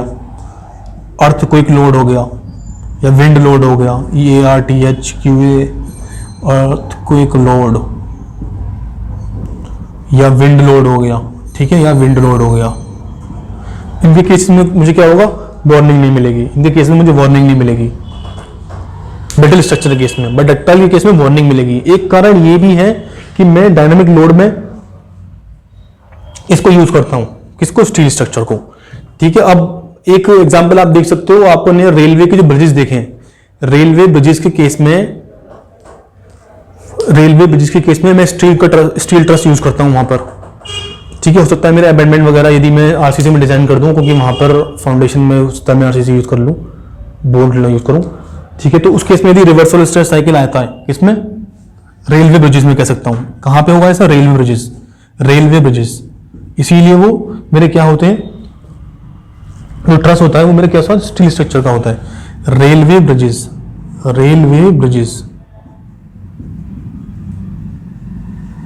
डायनेमिक लोड, तो हमारा डायनेमिक लोड हो गया, कब यूज करना है ये हमें पता लग गया, थोड़ा बहुत आइडिया होगा हमें कैसे यूज करना है उसको, तो उसको नोट करो, फिर आगे बढ़ते हैं। तो हमने पढ़ लिया हम क्यों स्टील यूज कर रहे हैं, हमें स्टील कब यूज करना है, ठीक है। यानी कि हम अब कैरी फॉरवर्ड कर सकते हैं, हम आगे बढ़ सकते हैं, अपने सब्जेक्ट की तरफ हम मूव कर सकते हैं, ठीक है। सब्जेक्ट की तरफ मूव करने से पहले मैं चाहता हूं कि मैं आपको पहले सिलेबस लिखा दूं, ठीक है, जो हमें पढ़ना है। सिलेबस जो हमारा है, एसएससी जेई की बात कर रहा हूं मैं, एसएससी जेई एग्जाम के हिसाब से, ठीक है। तो हमें कुछ ऐसे पढ़ना है, 4-5 चीजें पढ़नी है। एक तो हमें पढ़ना है कनेक्शंस, ठीक है, कनेक्शंस पढ़ने, फिर कनेक्शंस के बाद में हमें पढ़ना है टेंशन मेंबर का डिजाइन पढ़ना है, कंप्रेशन मेंबर पढ़ना है, ठीक है, कंप्रेशन मेंबर, टेंशन मेंबर पढ़ना है, कंप्रेशन मेंबर पढ़ना है, कनेक्शन पढ़ने हैं, बीम पढ़ना है, बीम डिजाइन पढ़नी है, बीम डिजाइन, ठीक है, डिजाइन तो हमें सबकी पढ़नी है, खैर बीम डिजाइन। बीम के बाद में हमें कनेक्शन हो गया, टेंशन मेंबर, कंप्रेशन मेंबर हो गया, बीम हो गया। फिर हमें रूफ के बारे में पढ़ना है, थोड़ा सा गर्डर के बारे में पढ़ना है, प्लेट गर्डर के बारे में पढ़ना है हमें, ठीक है, प्लेट गर्डर पढ़ना है, थोड़ा सा रूफ पढ़ना है, इंडस्ट्रियल रूफ के बारे में हल्की सी इंट्रोडक्शन चाहिए हमें, ताकि कोई थ्योरेटिकल क्वेश्चन आए तो हम उसको लिख सकें, क्योंकि सिलेबस में रूफ मेंशन है इसलिए बता रहा हूँ। क्वेश्चन नहीं पूछता रहता कभी भी इससे न्यूमेरिकल, थ्योरेटिकल पूछ सकता है। लेकिन क्या industrial roof, industrial roof, industrial roof के बारे में पढ़ना है, प्लेन गर्डर के बारे में पढ़ना है। वैसे तो हमारे सिलेबस में यदि हमें बात करूँ तो प्लास्टिक एनालिसिस का कोई मेंशन नहीं है हमारे एसएससी जेईई के सिलेबस में। जो ऑफिशियल सिलेबस है उसके अंदर कहीं भी प्लास्टिक एनालिसिस का कोई भी मेंशन नहीं है। बट एक बार क्वेश्चन पूछा गया है मेंस के अंदर, किससे, शेप फैक्टर से पूछा गया क्वेश्चन, किससे, शेप फैक्टर से, शेप फैक्टर निकलवाया है, तो पढ़ेंगे। तो यानी कि हम कह सकते हैं कि वो इंट्रोडक्टरी पार्ट पूछ सकता है प्लास्टिक एनालिसिस का, ठीक है। उसमें भी शेप फैक्टर निकलवाया था, एक सेक्शन दे दिया था, ठीक है, ऐसा टी सेक्शन दे दिया था, 15 नंबर का क्वेश्चन था भाई, 15 नंबर का क्वेश्चन था। तो प्लास्टिक एनालिसिस छोड़ के चले गए, 15 नंबर तो वैसे चले गए। तो इसीलिए जो भी थोड़ा बहुत इंट्रोडक्शन है, लिटिल बिट इंट्रोडक्शन, जो कुछ कुछ बिल्कुल हल्की हल्की चीजें हैं, डिटेल में नहीं जाएंगे, मैकेनिज्म नहीं पढ़ेंगे प्लास्टिक एनालिसिस में, बस थोड़ा बहुत हम इंट्रोडक्शन टू प्लास्टिक एनालिसिस कह सकते हैं, इंट्रोडक्शन टू प्लास्टिक एनालिसिस। इसमें क्या पढ़ेंगे हम, प्लास्टिक हिंज की लेंथ पढ़ लेंगे, ठीक है, सिंपली सपोर्टेड के लिए, कॉन्सेंट्रेटेड लोड के लिए, और जो बिल्कुल एकदम जनरल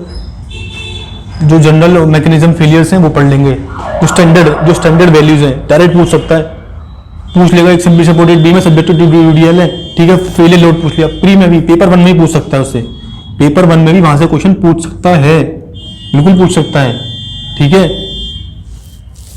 तो इसीलिए हम थोड़ा सा प्लास्टिक एनालिसिस पढ़ेंगे, जनरली लोग पढ़ाते नहीं है, लेकिन मैं थोड़ा सा इंट्रोडक्शन दे दूंगा। इंट्रोडक्शन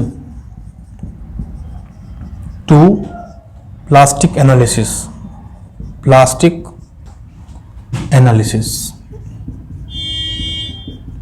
ठीक है।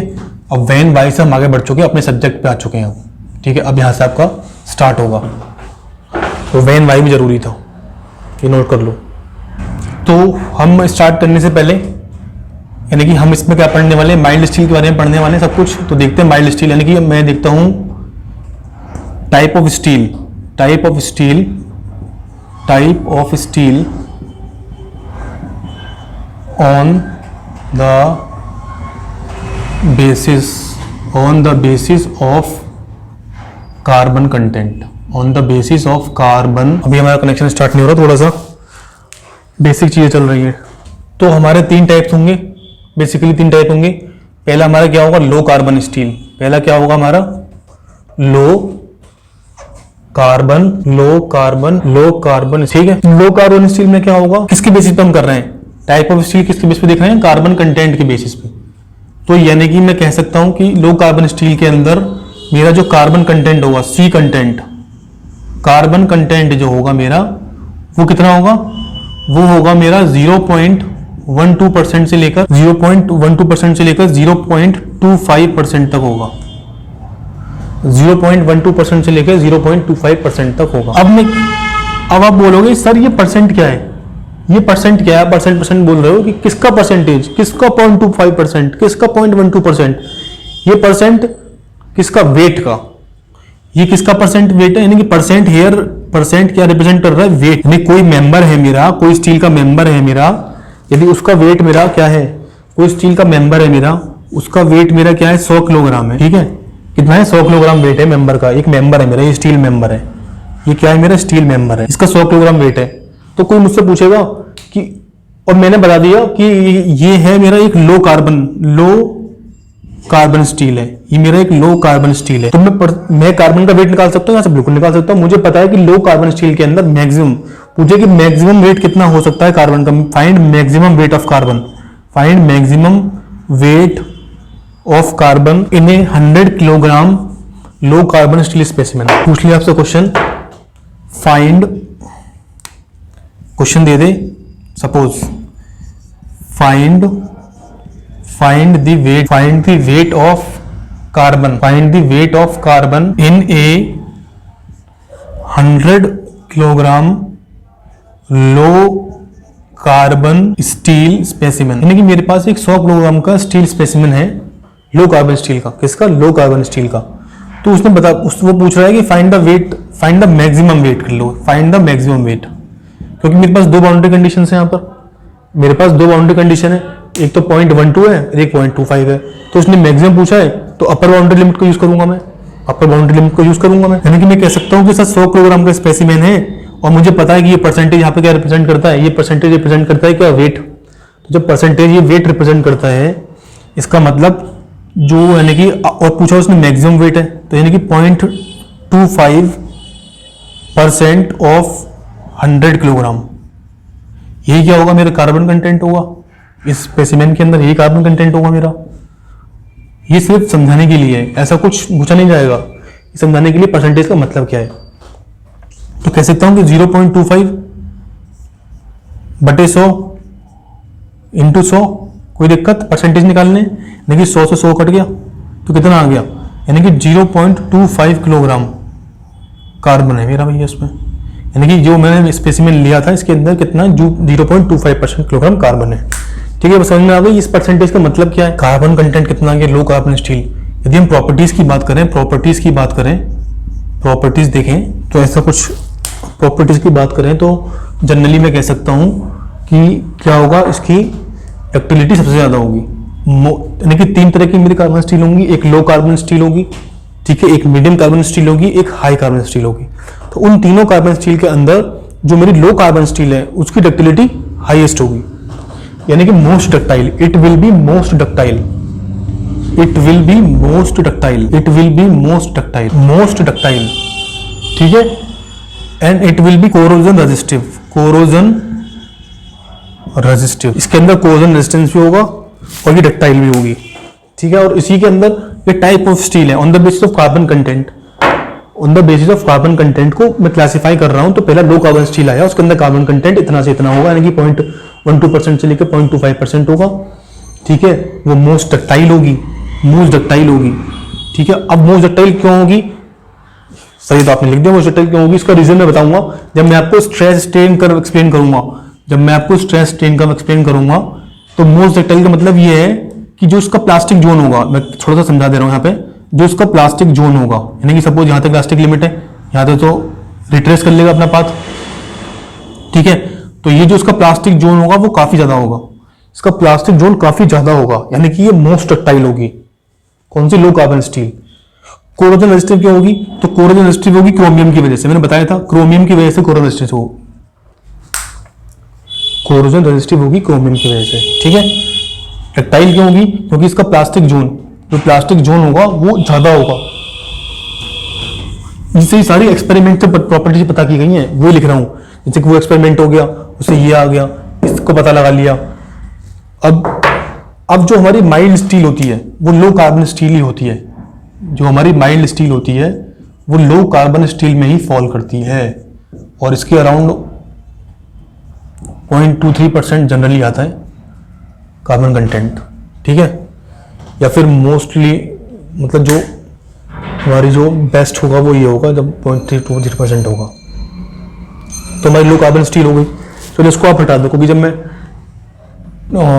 अच्छा, हाँ कह सकते हो कार्बन कंटेंट जब मेरा माइल्ड स्टील के अंदर कितना होगा, 0.23% होगा, क्योंकि जब मैं माइल्ड स्टील कर्व एक्सप्लेन करूंगा तो उसके अंदर आयरन कंटेंट होता है, कार्बन कंटेंट नहीं होता है। तो यानी कि हाँ, ये 0.23% होगा माइल्ड स्टील के अंदर कार्बन कंटेंट, इसके अंदर माइल्ड स्टील के अंदर, यानी कि ये 0.23% यहाँ लाई कर रहा है, इसके बीच में कोई दिक्कत तो नहीं है। इसीलिए जो मेरा माइल्ड स्टील है, इसीलिए मेरा माइल्ड स्टील क्या है, लो कार्बन, इसीलिए mild steel low carbon steel है, ठीक है। मेरे से भी थोड़ी बहुत गलतियां हो सकती हैं ऊपर नीचे, तो उसके लिए आप कमेंट सेक्शन में कुछ भी लिख सकते हो जो लिखना चाहो। तो लो कार्बन स्टील हो गया। अब दूसरा हमारा क्या हो गया, दूसरा हमारा आता है medium carbon steel. Medium carbon steel, हो सकता है कि मैं 100 में से कुछ गलतियां करूं, बट गलतियों पर फोकस ना करके आप जो सही चीज है उस पर भी फोकस कर सकते हो। गलती तो किसी से भी हो सकती है ना, मेरे अंदर कोई एल्गोरिथम तो फिट नहीं है, कंप्यूटर तो नहीं कि भाई उसने ऐसा फिट कर लिया, कोड कर दिया, बस आया मैं लिख पढ़ना शुरू हो गया, ये हो गया, ये हो गया, ये हो गया, ऐसे तो हो नहीं सकता। गलती तो मेरे से भी हो सकती है, गलती आपसे, गलती किसी भी हो सकती है, ठीक है। तो उन गलतियों पे फोकस करोगे तो आप गलतियों पे फोकस ही करते रह जाओगे, यानी कि जो सामने वाले की जो सही चीज है उस पर फोकस करो, उस पर फोकस करो, सीखने की कोशिश करो। यानी कि आप यदि एक लेक्चर पढ़ रहे हो, यदि आप इस लेक्चर को पढ़ रहे हो तो इससे क्या आप ले आ सकते हो, यहां से यदि आपने अपना 1 घंटा, आधा घंटा, 1.5 घंटा इन्वेस्ट किया है तो वहां से आपने कुछ सीखा है, क्या कुछ प्रोडक्टिव मिला है आपको वहां से, उस चीज पर फोकस करो, उस नेगेटिव चीज पर नहीं। कि सपोज मेरे से कोई डेटा वैल्यू गलत हो गई, सपोज 0.23 नहीं होता है, सपोज ये डेटा वैल्यू गलत हो गई, तो वो तो मैं कल करेक्ट करा दूंगा, वो तो मैं कल आगे करेक्ट करा दूंगा। लेकिन आपने तो उसी फोकस कर लिया, उस पर कमेंट कर दिया सर ये आप तो गलत पढ़ा रहे हो, ये डेटा गलत है। तो गलत है, आपको पता है गलत है, तो अपना टाइम वेस्ट क्यों कर रहे हो कमेंट लिखने में? उसको सही कर लो, ठीक है, उसको सही कर लो, और मेरे को याद रहेगा तो मैं खुद से करा दूंगा यदि कुछ गलती होगी तो जो पॉजिटिव आउटकम है, जो प्रोडक्टिव है, यहाँ से जो 1.5 घंटा इन्वेस्ट करके आप प्रोडक्टिव ले जा रहे हो यहाँ से, उस पर फोकस करो, फालतू बातों पर फोकस मत करो, वरना पेपर निकल जाएगा हवा में। बच्चे बहुत ज्यादा हैं, 2 लाख बच्चे बैठते हैं, 2000 सीट होती हैं, अब तो और कम होने लगी हैं। 200 सीट थी तब भी मैं लड़ा था, 2017 के अंदर सिर्फ 200 सीट थी, ओनली 200 समथिंग सीट थी, और जनरल की शायद 120 कुछ थी जब मैंने वो पेपर दिया था, ठीक है। And I have secured 273 marks out of 500, but I was not able to make it through. मैं नहीं निकाल पाया था एग्जाम, क्योंकि उस बार कट ऑफ कितनी गई थी यूआर की, उस बार यूआर की कट ऑफ गई थी 281 नंबर, लेकिन 273 के बाद मेरा नहीं हो पाया। समझ रहे हो ना, तो कितना कंपटीशन लेवल कितना ज्यादा है।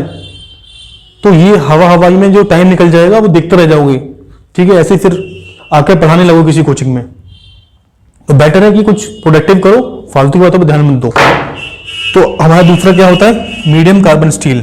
Medium carbon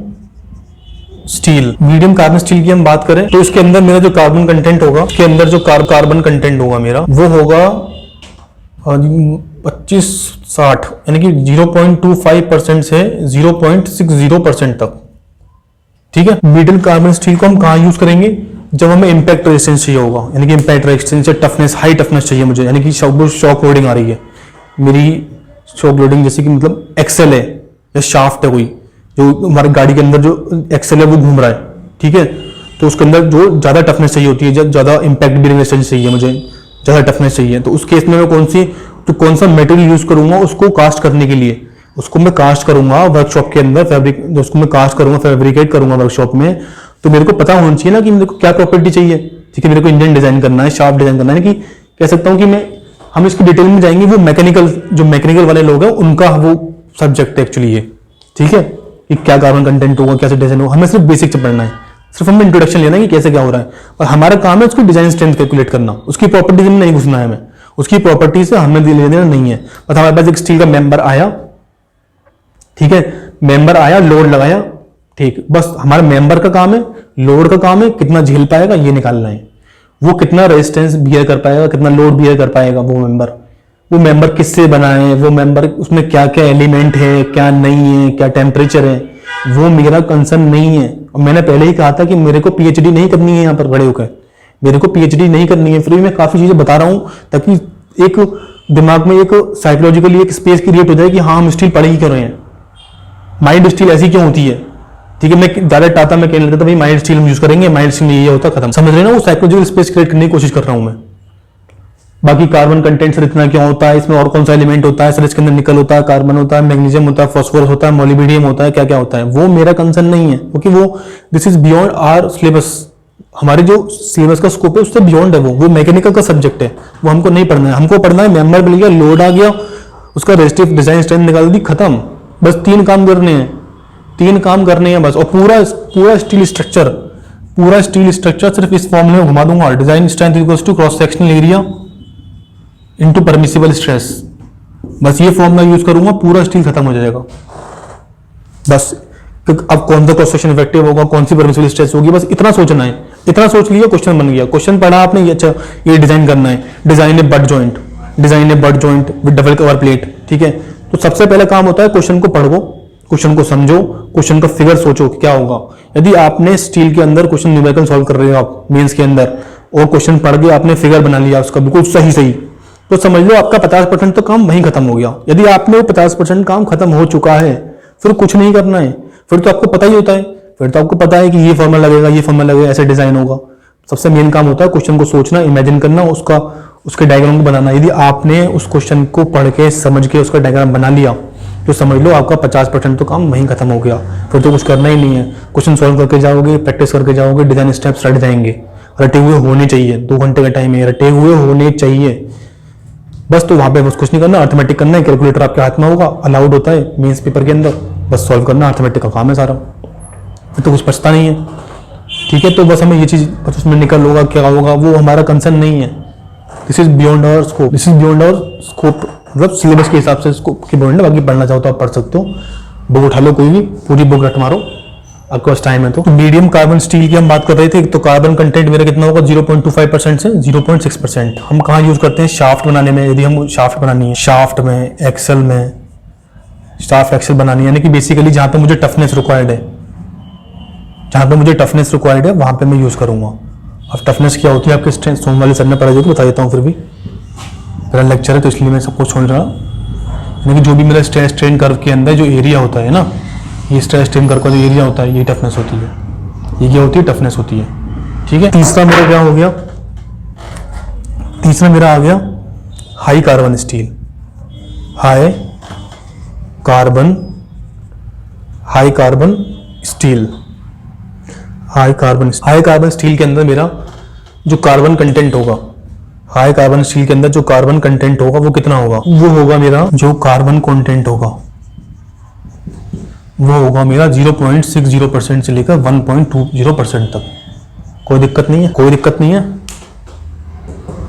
high carbon steel में कब यूज करूंगा, हाई कार्बन में स्टील यूज करूंगा जब मुझे बहुत ज्यादा स्ट्रेंथ चाहिए। मैं कह सकता हूं उसकी जो स्ट्रेंथ होती है वो इंटरमीडिएट होती है।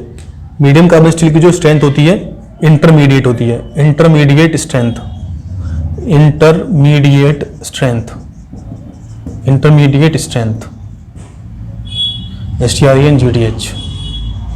ठीक है, इंटरमीडिएट स्ट्रेंथ होगी। और डक्टिलिटी भी क्या होगी मेरी, इंटरमीडिएट होगी। डक्टिलिटी यहाँ पे क्या होती है, ये मोस्ट डक्टाइल होता है, ये intermediate. Ductility will be less than, ductility will be less than, will be less than, ductility will be less than low carbon steel. Ductility हमारी क्या होगी, less than low carbon steel, low carbon steel से कम होगी। हम इसको यहाँ से बाइफरकेट कर देते हैं, कहीं आपको समझ में ना आए कि ये किसकी प्रॉपर्टीज है। ठीक है, ये ऊपर वाली क्या है, मीडियम कार्बन स्टील की है। यानी कि जो मेरी मीडियम कार्बन स्टील होगी, इसकी जो डक्टिलिटी होगी वो मेरी किससे कम होगी, लो कार्बन स्टील से कम होगी। लो कार्बन स्टील से डक्टिलिटी कम होगी बट स्ट्रेंथ ज्यादा होगी। लो कार्बन स्टील से कम होगी बट स्ट्रेंथ ज्यादा होगी। फॉर एग्जांपल मैं कह सकता हूं, मैं आपको एग्जांपल दूं रोट आयरन का, रोट आयरन, कास्ट आयरन और माइल्ड स्टील का एग्जांपल देता हूं मैं आपको। चलो समझने की कोशिश करता हूं थोड़ी सी चीज। यानी कि जो में रोट आयरन होता है, पता नहीं इधर दिख रहा होगा, दिख रहा होगा, ठीक है, ये आपने लिख लिया होगा, पॉज करके मैं इसको हटा रहा हूं। तो जैसे हम डिस्कस कर रहे थे, इसे मैं रोट आयरन को लेता हूं। ठीक है, रोट आयरन क्या होता है, प्योरेस्ट फॉर्म ऑफ आयरन को बोलते हैं रोट आयरन। ये मेरा रोट आयरन हो गया। ठीक है, कुछ ऐसा आता है। ठीक है, this diagram is not on scale, this diagram is not on scale. ऊपर नीचे गलती हो सकती है, उल्टा सीधा बन सकता है, सिर्फ समझाने की पर्सपेक्टिव से हम देख रहे हैं इसको। ठीक है, तो ये मेरा क्या हो गया, रोट आयरन हो गया, रोट आयरन। ठीक, और हमारा कास्ट आयरन हो गया, ये हो गया suppose cast iron. Wrought iron का कोई भी एक, ये हमारा क्या हो गया, कास्ट आयरन हो गया। इसके अंदर शायद कार्बन कंटेंट हमारा 2.15% से ज्यादा होता है, जहां तक मैं याद कर पा रहा हूँ। उसके अंदर कार्बन कंटेंट शायद 0.15% से कम होता है। ठीक है, तो कार्बन कितना प्रीडोमिनेंट इफेक्ट कर रहा है, यानी कि carbon is the only element which predominantly affect the strength of the steel. Carbon ही एक ऐसा अकेला एलिमेंट है जो कि प्रीडोमिनेटली इफेक्ट करता है स्ट्रेंथ ऑफ द स्टील को। इसीलिए हम कार्बन को बार बार फोकस कर रहे हैं कि कार्बन के हिसाब से बढ़ रहे हैं, टाइप ऑफ कार्बन कंटेंट कितना है तो कौन सा स्टील होगा, कार्बन कंटेंट कितना है तो कितना स्टील होगा। ठीक है, तो रोट आयरन क्या है, रोट आयरन को हम प्योरेस्ट फॉर्म ऑफ आयरन नहीं बोलते हैं, प्योरेस्ट फॉर्म ऑफ आयरन, कोई दिक्कत नहीं होनी चाहिए इसमें। तो वहां पर देख रहे हो आप, ये स्ट्रेस स्ट्रेन कर्व है मेरा। यहाँ पे मैंने वाई एक्सिस में क्या प्लॉट किया है, स्ट्रेस प्लॉट किया है। ठीक है, और यहाँ पर मैंने स्ट्रेन। तो मैं देख रहा हूं कि मैंने देखा जब मेरा कार्बन कंटेंट मेरा कम था, यानी जब मेरा कार्बन कंटेंट 0.15% से कम था, तो मेरी एक तरह से देख रहे हो आप, ये स्ट्रेन ज्यादा मिल रही है मेरे को। स्ट्रेन रोट आयरन के अंदर स्ट्रेन ज्यादा है, स्ट्रेन ज्यादा है, यानी कि डक्टिलिटी। स्ट्रेन का मतलब क्या है, मतलब मैं उसको इलोंगेट कर पा रहा हूँ, यानी कि प्लास्टिक जोन ज्यादा है। प्लास्टिक जोन मतलब कि मैं उसको खींच पा रहा हूँ। तो मैं कोई रबड़ ले लो, आप रबड़ ले लो, रबड़ को आप खींच पा रहे हो, तो यानी कि उसका क्या है, इलास्टिसिटी उसकी जो क्या है, उसकी डक्टिलिटी ज्यादा है, मैं उसको खींच पा रहा हूँ। तो ठीक है, अब इसको अब कंपैरेटिवली देखें यदि हम, तो रॉट आयरन से कम डक्टाइल है मेरा, मतलब मेरे को स्ट्रेन जो कम मिल रही है किसके अंदर, कास्ट आयरन के अंदर as compare to wrought iron. ठीक है, तो मेरी ये कास्ट आयरन जो है वो कम डक्टाइल है, यानी कि मैंने एक चीज देखी, कम डक्टाइल है मतलब ज्यादा ब्रिटल है, कम डक्टाइल है मतलब ज्यादा ब्रिटल है, कम डक्टाइल है ज्यादा ब्रिटल, ब्रिटल मतलब कि बताया था आपको ब्रिटल स्टार्टिंग में क्या होता है ब्रिटल। तो यानी कि मैं कह सकता हूं कि जब मैं कार्बन कंटेंट को बढ़ा रहा हूं, जब मैं कार्बन कंटेंट को 0.15% से लेकर 2.15% तक ले गया, तो उसकी डक्टिलिटी कम हो गई, डक्टिलिटी कम हो गई, ब्रिटलनेस बढ़ गई, बट स्ट्रेंथ भी बढ़ गई। तो यानी कि कार्बन कंटेंट स्ट्रेंथ को भी इफेक्ट कर रहा है, कार्बन कंटेंट मेरी ब्रिटलनेस को भी इफेक्ट कर रहा है। ठीक है, बट मैं चाहता हूं क्या, मैं स्ट्रेंथ भी चाहता हूं और मैं सर्विसिबिलिटी भी चाहता हूं। मैंने आपको बताया था कि अंदर कोलैप्स होना चाहिए, the structure should not collapse and also will be and also should be serviceable, serviceable भी होना चाहिए और मेरा कोलैप्स भी नहीं करना चाहिए, दोनों क्राइटेरिया फुलफिल होने चाहिए। तो यदि मैं रॉट आयरन से कुछ बनाता तो मेरा क्या होता भैया, हाँ चलो काफी हद तक मुझे मतलब क्या है, मेरा काफी हद तक ये इलोंगेशन हो पा रहा है, तो ठीक है भैया, हम तो मतलब इसमें काफी प्लास्टिक जोन है तो गुड है भैया। लेकिन फिर देखा कि स्ट्रेंथ तो है नहीं भैया, सपोज ये कर लो, ये एक्स न्यूटन पे फेल हो गया, X newton per meter square पे फेल हो गया, और ये Y newton per meter square fail हो गया, और Y is greater than X है। तो स्ट्रेंथ तो मिल नहीं रही बट डक्टिलिटी मिल रही है, यहां पर डक्टिलिटी मिल रही नहीं मिल रही, स्ट्रेंथ मिल रही है। तो ऐसा करा गया, यदि हमें देखा गया कि जब मैं कार्बन कंटेंट को 0.15% से कम रखता हूं, रॉट आयरन के अंदर कार्बन कंटेंट 0.15% से कम होता है, तो मेरी डक्टिलिटी ज्यादा होती है, स्ट्रेंथ कम होती है, और कास्ट आयरन के अंदर जो मेरा कार्बन कंटेंट है वो 2.15% से ज्यादा होता है, उस केस में मेरी स्ट्रेंथ ज्यादा होती है और डक्टिलिटी कम होती है। तो फिर ये सोचा, साइंटिस्ट ने सोचा कि कुछ ना क्यों ना कुछ ऐसा बनाया जाए जो कि जिसमें कार्बन कंटेंट इन दोनों के कहीं बीच हो, इन दोनों के कहीं बीच हो, तो जो दोनों की प्रॉपर्टी उसके अंदर आ जाए, यानी कि रॉट आयरन से तो मेरे क्या आ जाए, रॉट आयरन से डक्टिलिटी आ जाए और कास्ट आयरन से स्ट्रेंथ आ जाए। तभी जन्म हुआ हमारे किसका, माइल्ड स्टील का, तभी हमारा जन्म हुआ माइल्ड स्टील का, और ये सब्जेक्ट हमारा पूरा माइल्ड स्टील पे ही घूमेगा। ठीक है, तो जब जन्म हुआ हमारे किसका, माइल्ड स्टील का, ये जन्म हो गया। तो माइल्ड स्टील में क्या होता है, स्ट्रेंथ भी होती है, यानी कि ये डायग्राम स्केल पे नहीं है, ये एंगल लगभग 89 टू 90 89 हो, 80 टू 89 समथिंग ऐसा कुछ होता है। तो यानी कि मुझे स्ट्रेंथ भी मिल गई, यानी कि मेरे को स्ट्रेंथ भी मिल गई। तो ये किसका है, मेरा माइल्ड स्टील का है, ये है माइल्ड स्टील। तो mild steel consist of the property from both of these two, यानी कि कास्ट आयरन से स्ट्रेंथ लेता है और रॉट आयरन से डक्टिलिटी लेता है। कास्ट आयरन से स्ट्रेंथ ले ली, रॉट आयरन से डक्टिलिटी ले ली। कार्बन कंटेंट क्या होगा मेरा यहाँ पे, कार्बन कंटेंट मेरा होगा 0.15%, 0.15% से ज्यादा होगा और 2.15% से कम होगा।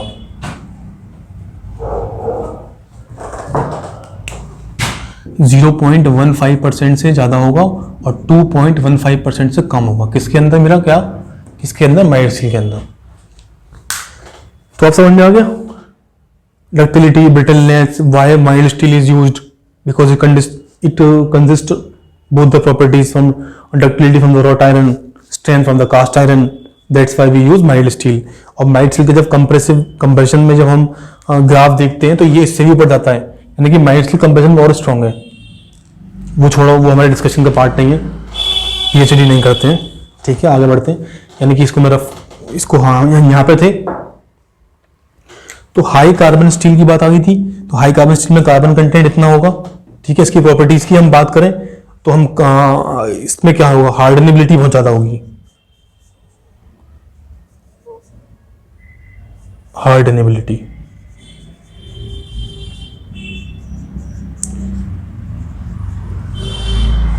और ये लीस्ट डक्टाइल होगा, क्या होगा मेरा, लीस्ट डक्टाइल।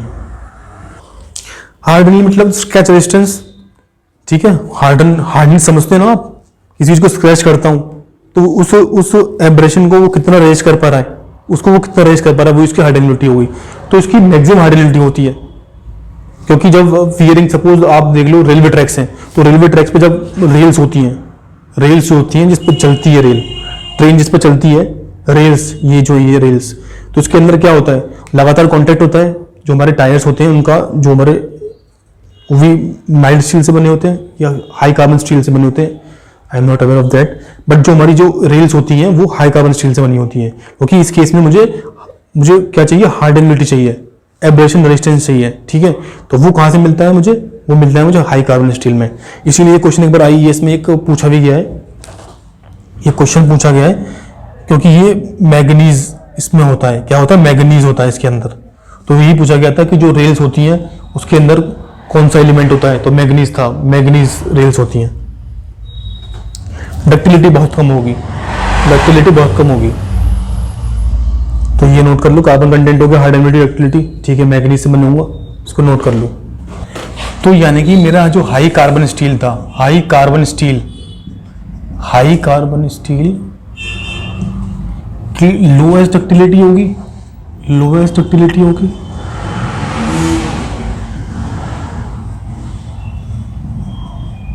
ठीक है, लोएस्ट डक्टिलिटी होगी, तो ब्रिटलनेस उसकी क्या होगी, सबसे ज्यादा होगी, यानी क्या होगी, हाईली ब्रिटल होगा ये, highly brittle.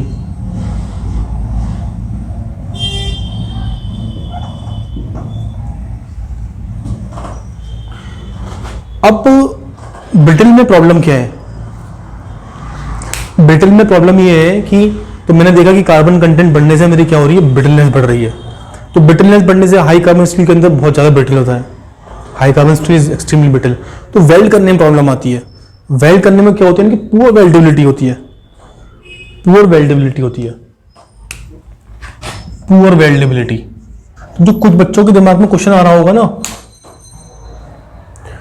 Poor weldability explain करता हूं कि सर जब हमें इतना लोड बियर करवाना है, ठीक है, इतना लोड एक्स न्यूटन बियर करवाना है, तो क्यों ना हम हाई स्ट्रेंथ यूज कर लें, हाई स्ट्रेंथ स्टील को यूज करके अपना स्ट्रक्चर बना दे रहे हैं, तो कम क्रॉस सेक्शन में काम हो जाएगा मेरा, कम क्रॉस सेक्शन में काम हो जाएगा, ज्यादा स्टोरेज तक हाइट ले आ सकते हैं बिल्डिंग की। सपोज बिल्डिंग बना रहे हैं, हाई राइज बिल्डिंग बना रहे हैं, तो यदि मेरा कम क्रॉस सेक्शन में लोड बियर हो जा रहा है तो मैं ज्यादा नंबर ऑफ फ्लोर बना सकता हूं, तो क्यों ना हाई स्ट्रेंथ यूज कर लें। भाई मैं हाई स्ट्रेंथ को यूज नहीं कर सकता, कारण उसका ये है कि जब मैं हाई स्ट्रेंथ को मैं यूज करूंगा तो वो ब्रिटल नेचर का होगा, ब्रिटल होगा। क्यों होगा वो भी एक्सप्लेन किया मैंने, क्योंकि उसमें कार्बन कंटेंट इतना होगा, उसमें कार्बन कंटेंट इतना होता है, वो ब्रिटल होता है, वो भी एक्सप्लेन कर दिया हमने।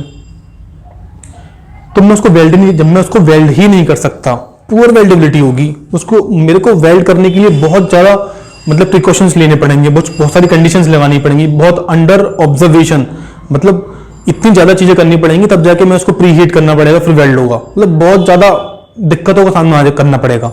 तो मैं ऐसा करूं क्यों, मैं अपना एक फ्लोर रिड्यूस कर दे रहा हूं, मेरे को क्रॉस सेक्शन बढ़ाना है तो मैं एक फ्लोर रिड्यूस कर दे रहा हूं, इतनी दिक्कतों का सामना करूं, एक दो फ्लोर बढ़ाने के लिए इतनी दिक्कत में क्यों लूं, इसीलिए मैं इसको यूज नहीं करता। पुअर वेल्डेबिलिटी, ब्रिटल नेचर की वजह से पुअर वेल्डेबिलिटी होती है, क्योंकि जब ब्रिटल कोची होती है तो उसके अंदर क्या होता है, मेरा क्या होता है, रेजिस्टेंस और सेकेंडरी स्ट्रेसेस आ जाती हैं, सेकेंडरी स्ट्रेसेस और रेसिडुअल स्ट्रेसेस बोल सकते हैं, रेसिडुअल स्ट्रेसेस। जब किसी भी ऑब्जेक्ट पर हम लगातार काम कर रहे हैं तो उसके अंदर कुछ स्ट्रेसेस यानी कि कुछ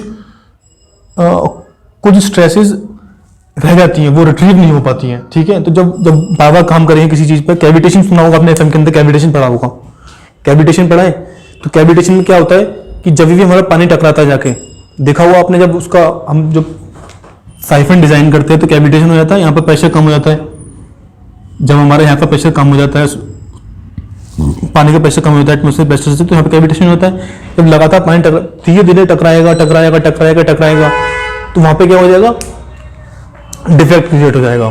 सिमिलरली यहाँ होता है कि जब हम किसी भी ऑब्जेक्ट पे काम करते हैं, लगातार करते जा रहे हैं, तो उसमें कुछ ऐसी स्ट्रेसेस डेवलप हो जाएंगी जो कि मेरी रिजल्टिंग जो स्ट्रेंथ है उसको मेरे को क्या करेंगी, इफेक्ट करेंगी। तो वही जो स्ट्रेसेस जो रह जाती हैं, जब हम किसी भी स्ट्रेंथ, सपोज मैं किसी मटेरियल को वेल्ड कर रहा हूँ, ठीक है, मैं काम कर रहा हूँ, वेल्ड कर रहा हूँ, वेल्ड करना स्टार्ट कर दिया मैंने, ठीक है। तो जब मैं इसे वेल्ड कर रहा था, इसकी अपनी स्ट्रेंथ थी, वेल्डिंग में उसकी स्ट्रेंथ इंप्रूव हो गई, बट सपोज उसके अंदर स्लैग वगैरह आ गया, कुछ ब्रिटलनेस आ गई, तो उसके अंदर कुछ ऐसी स्ट्रेसेस रह जाएंगी जो कि रिट्रीव नहीं हो पाएंगी, ठीक है। और उन्हीं स्ट्रेसेस की वजह से मेरी जो रिजल्टिंग मटेरियल, जो रिजल्टिंग बॉन्ड बन के आएगा, उसकी स्ट्रेंथ उतनी नहीं होगी, कम हो जाएगी, ठीक है। तो वही जो स्ट्रेसेस रह जाती है लगातार किसी ऑब्जेक्ट पर काम करने में, कुछ स्ट्रेसेस जो रिट्रीव नहीं कर पाते हम स्ट्रेस को, उनको बोलते हैं रेसिडुअल स्ट्रेसेस, रेसिडुअल स्ट्रेसेस, जो कि ब्रिटल मटेरियल के अंदर बहुत ज़्यादा होती हैं, ठीक है, तो उसका फटीग रेजिस्टेंस बहुत कम हो जाता है। इसीलिए हम क्या करते हैं, पुअर वेल्डेबिलिटी की वजह से इसको यूज नहीं कर पाते हैं। यही कारण है कि हम हाई स्ट्रेंथ यूज नहीं करते हैं। हम तो हाई स्ट्रेंथ को भी यूज कर सकते हैं, क्रॉस सेक्शन कम चाहिए होगा, पैसे बचेंगे मेरे भाई, ठीक है ना। ठीक है, तो इसको यूज करो। हाई स्ट्रेंथ को हम क्यों नहीं यूज करते, पुअर वेल्डेबिलिटी।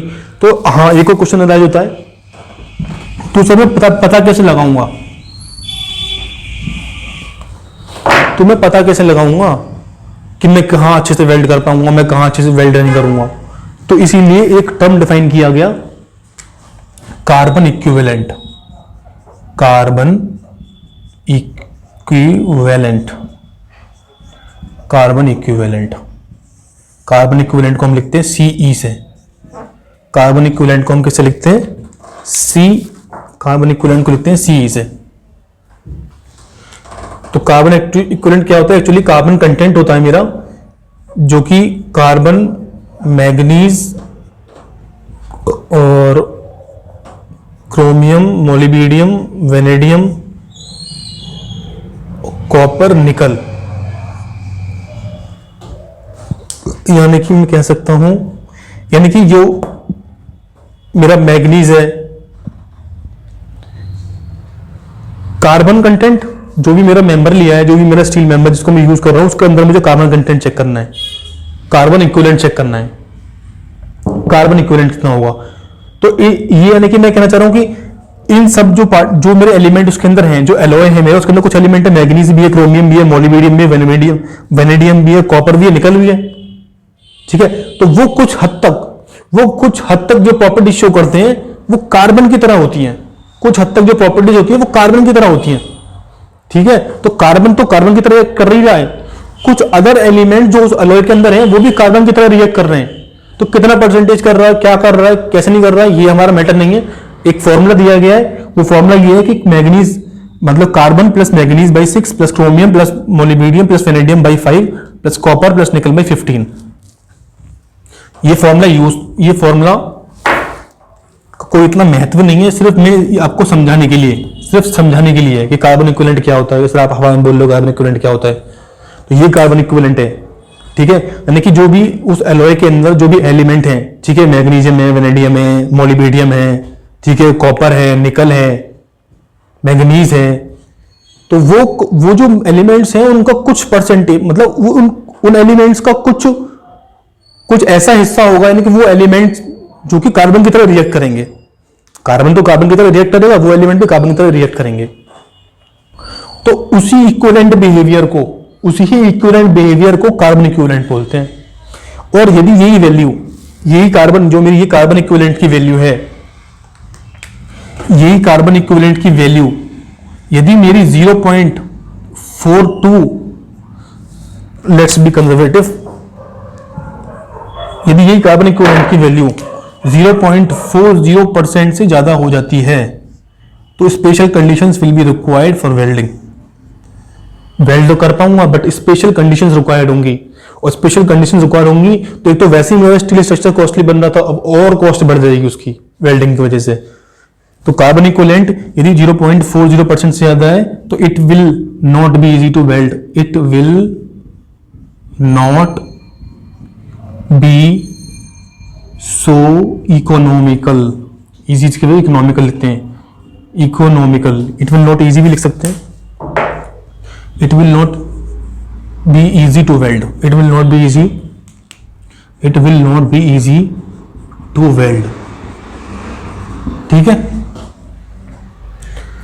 तो पूछ सकता है क्वेश्चन, मतलब देखो पेपर 1 के अंदर वो कुछ भी पूछ सकता है। तो पूछ सकता है कि at what value of carbon equivalent, यानी कि कार्बन इक्विवेलेंट की वैल्यू क्या होगी जब वेल्डेबिलिटी अच्छी होगी मेरी, यानी कि वेल्डेबिलिटी इजीली वेल्ड कर पाऊंगा, इकोनॉमिकली वेल्ड कर पाऊंगा। तो वो वैल्यू कितनी होगी, 0.4% से कम, 0.4% से कम होनी चाहिए। यदि 0.4% से कम वैल्यू होगी तो मैं उसको आसानी से वेल्ड कर पाऊंगा, ठीक है। तो कंजर्वेटिव साइड जाके यदि हम 0.35% भी मान लें ना, यदि कि 0. कार्बन इक्विवेलेंट की वैल्यू 0.35 तक है, तो मैं आसानी से वेल्ड कर पाऊंगा। ठीक है, क्रेटर बन पाएगा, क्रेटर क्या आगे पढ़ेंगे, क्रेटर बन पाएगा, पूल हो पाएगा, मेटलर्जिकल बॉन्ड स्ट्रांग होगा मेरा। ठीक है, प्रॉपर फ्यूजन होगा, प्रॉपर प्रॉपर मेरा पेनिट्रेशन होगा वेल्ड का ग्रुप में। ठीक है, जब वी शाइड वेल्ड होगा या बेवल होगा, यू शेप होगा, वी होगा, डबल वी होगा। ठीक है, वो सारे पढ़ेंगे, स्क्वायर होगा। तो कार्बन इक्विवेलेंट की वैल्यू क्या होगी, यदि ज्यादा है तो नहीं कर सकते वेल्ड। ठीक है, कार्बन इक्विवेलेंट समझ में आके लिख लो।